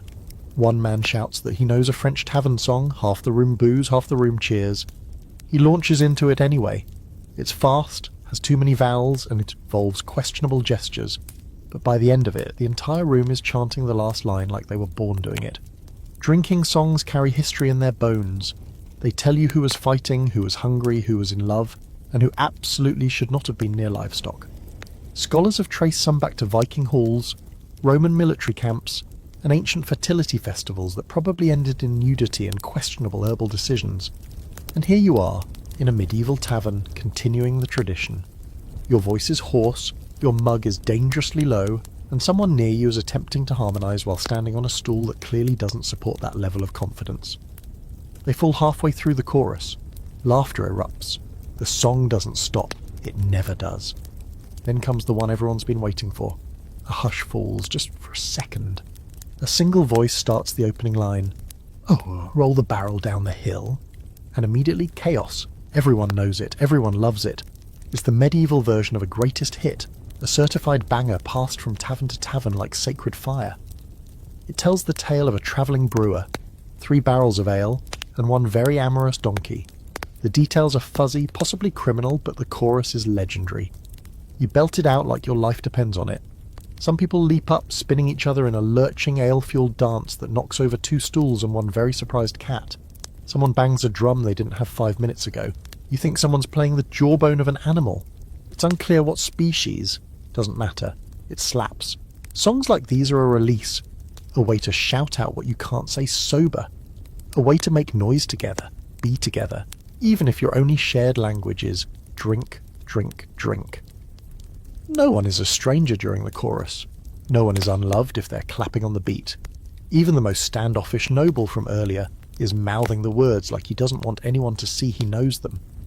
And once the final verse is sung, the one about the donkey stealing the brewer's clothes and running off into the woods, the room erupts, cheers, foot stomps, tankards slam down like punctuation. Then silence, a breath, followed by someone shouting, "Again!" You laugh, raise your mug and take another sip of warm, slightly frothy barley magic. These songs won't be written in any great chronicles. They won't be performed in noble courts or carved into marble walls, but they will be passed down, over mugs, around fires, sung loudly and badly by generations who don't remember who wrote them, only how they make you feel, which is, against all odds, alive. The echoes of that last raucous chorus still linger in your ears, half melody, half breathless wheezing, as the tavern settles into a quieter rhythm. Not quiet exactly, just conversational, like the high tide of chaos has receded and left behind small pools of chatter, each one bubbling with its own little world of gossip, banter and bragging. You tilt your mug back, find it mostly empty, and decide now's as good a time as any to listen in on what passes for news in this place. Because make no mistake, taverns are medieval newsrooms. No parchment, no printing press, no elegant calligraphy required. Just mouths, mugs, and an appetite for information that may or may not be true. At the table to your left, a man with a nose like a winter carrot is whispering urgently to a half-asleep blacksmith about a witch found outside the village. "She had a mark on her foot shaped like a duck," he says. "A duck?" the blacksmith grunts. "That's just gout." The man looks hurt. "Witches can have gout." Behind you, Two women are embroiled in a hot debate about whether the baker's new apprentice is actually a runaway nun. She says she came from the east, one insists, and she needs dough like it's a penance, the other shrugs. Or maybe she just hates bread. On the far side of the hearth, a group of travellers are holding court, swapping tales of far-off towns where the dead have started walking, or where pigs have been born with two heads and uncanny economic instincts. One man swears he met a talking goose. "She charged a toll to cross the river," he says, "and she bit my cousin when he tried to sneak by." You're not sure what's true, you're not even sure any of it is, but that's not the point. In a world where the fastest form of communication is a horse with a letter tucked in its saddlebag, taverns like this are how information travels, fast, messy, and wildly entertaining. You pick up snippets from all corners of the room: a war brewing in the north, a merchant ship sunk by the river pirates, a nobleman's daughter caught sneaking into a monastery, possibly dressed as a monk, depending on the version. Someone claims the king is dead. Someone else says he was just sleeping funny. A third insists the king died twice and came back with different eyebrows. It's a glorious mess. And the bartenders and barmaids? They know more than anyone. You ask Maud if she hears anything interesting. She snorts. "That tinker over there's got 3 wives and none of them know about each other. One's in this room." You glance over at the tinker. He's playing dice with a man wearing a feather in his hat that might be alive. You don't ask which wife is nearby. You've had enough danger for one night. She goes on. "A tax collector came through yesterday and didn't leave with all his toes. 2 nobles passed through last week and tried to buy my dog, and someone left a severed duck head under the table this morning. Still warm." You blink. Any idea who did it? "Could have been ceremonial," she says casually, "or just breakfast." The tavern's not just a news hub. It's also a rumour forge, a place where half-truths get hammered into ironclad facts with enough retellings. A simple merchant dispute becomes a scandal. A missing cart becomes a kidnapping. A loud sneeze from a stranger becomes the start of a plague. By the time news makes it to the next village, it's evolved beyond recognition. That's not a flaw, it's a feature. Because medieval life isn't just about surviving the elements and taxes, it's about surviving the boredom, and rumours are entertainment with just enough real-world seasoning to keep you coming back. Take the story being told at the next table. A man swears he watched a knight duel a bear. Not just any bears, he insists, a bear wearing a helmet. His companion shakes her head. "That was no bear, that was Sir Bernard. He's just very hairy." The man pauses, considers it, and mutters, explains the lack of growling. Nearby, a group of younger drinkers are discussing omens. A comet seen last week, a sheep born with blue eyes, a priest with a nosebleed during Mass. "The end is coming," one says with the glee of someone who's been waiting for it. "You'll see, the sky will rain frogs." Your friend snorts into her drink. The sky already rained frogs last year, they just bounced. And while much of this chatter is nonsense, or at least highly embellished nonsense, some of it does contain a kernel of truth. You hear about a road being closed due to landslides, a monastery burned in the next shire over, a merchant caught smuggling relics disguised as turnips. These things likely happened. Probably. You think. Hopefully not the relics. The point is, if you want to know what's going on in the world, or at least what people think is going on, there's no better place than the tavern, and not just this one. Every village, town, and dusty roadside inn has its own version of this buzzing hive of stories. Together, they form a kind of oral network, equal parts terrifying and beautiful. And don't think it's just locals trading whispers. Travellers bring new threads into the weave, accents, songs, tall tales, and sometimes even actual facts. You hear someone reciting a Latin phrase in the corner, claiming it's a prophecy. Someone else corrects him. Turns out he was quoting a soup recipe. Still it spreads.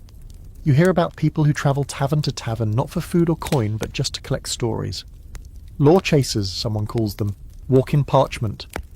One even claims to have memorised every known version of The Miller's Wife and the Haunted Loaf, which apparently ends with a talking biscuit and several arrests.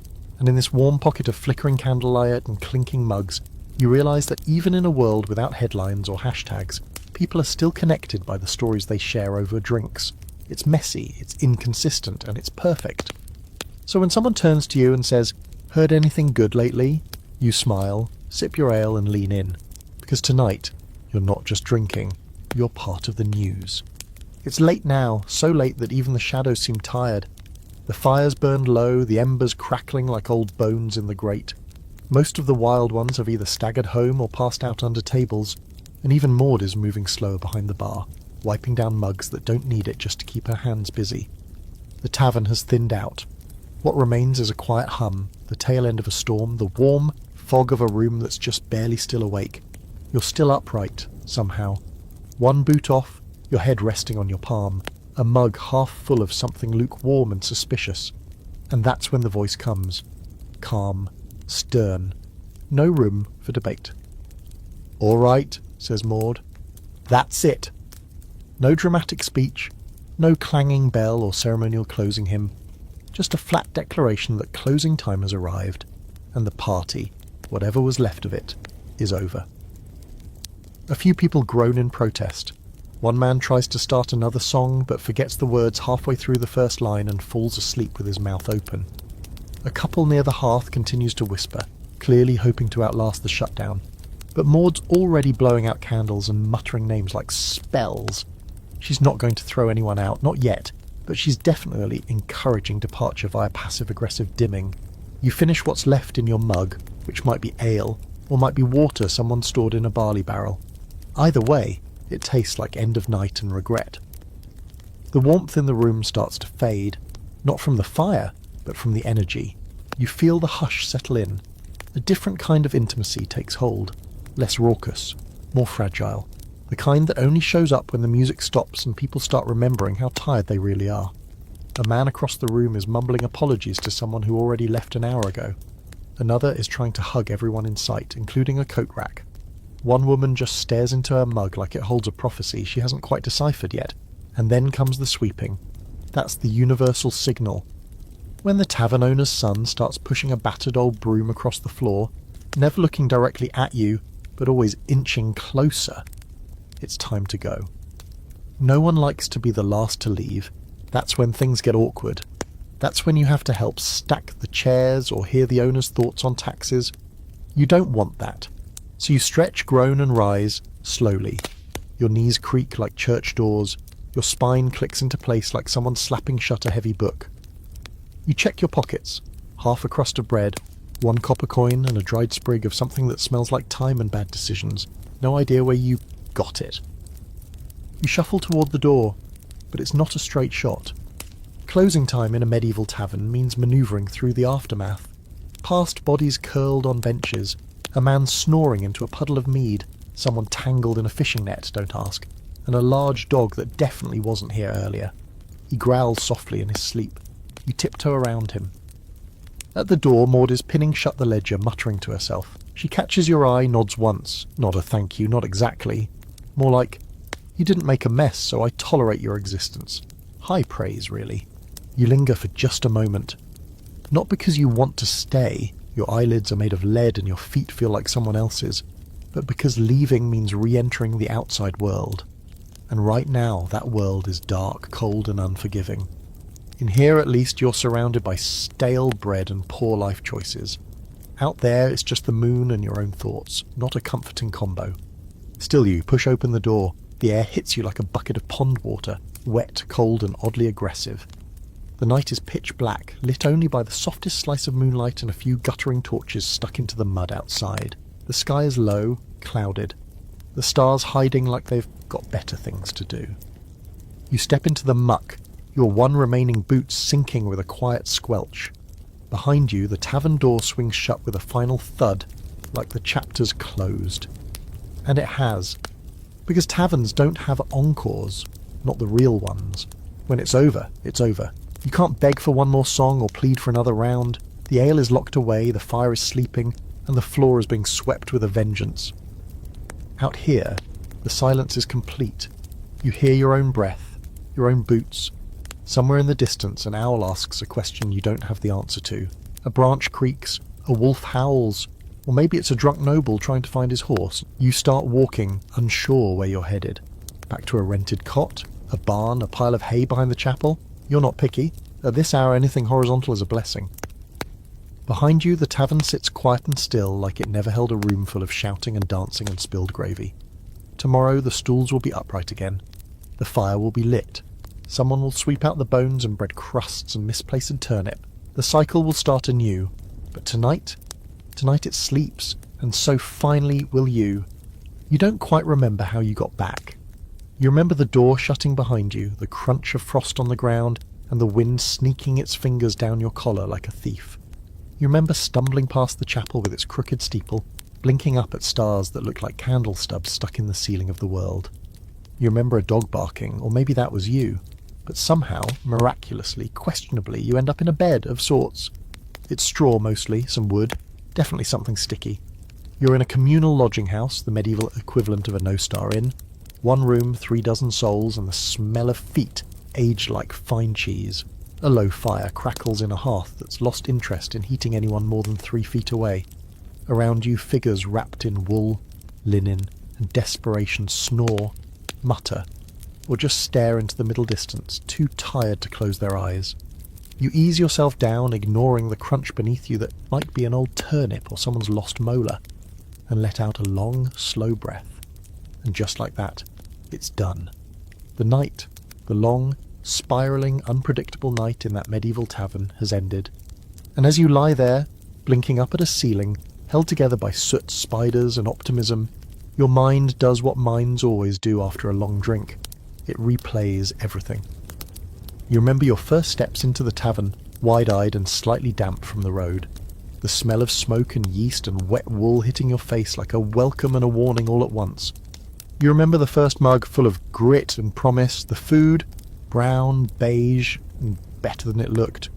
The barmaid with the knives in her smile, the games of dice and the arguments about turnips, the noble's projectile regrets. And more than anything, you remember the feeling of it all.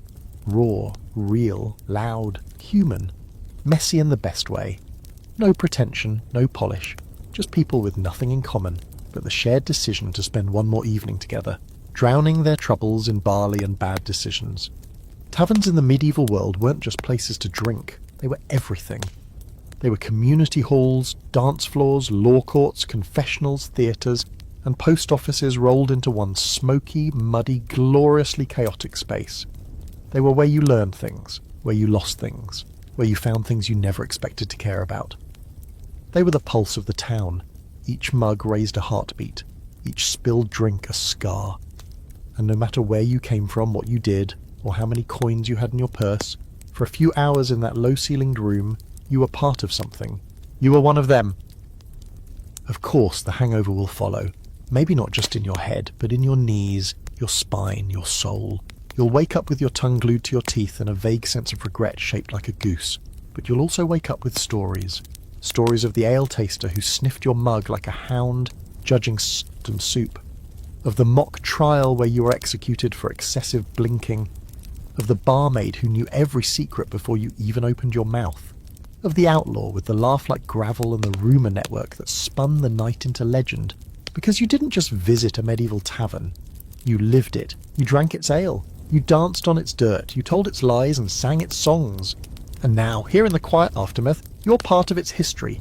One more ghost in its rafters. One more warm shape in its long memory. And if you listen, just as your eyes finally start to close, you might still hear it. The faintest echo of a chorus, a mug clink, a soft laugh beneath the hum of sleep. That's the tavern calling you back. Don't worry, it always will.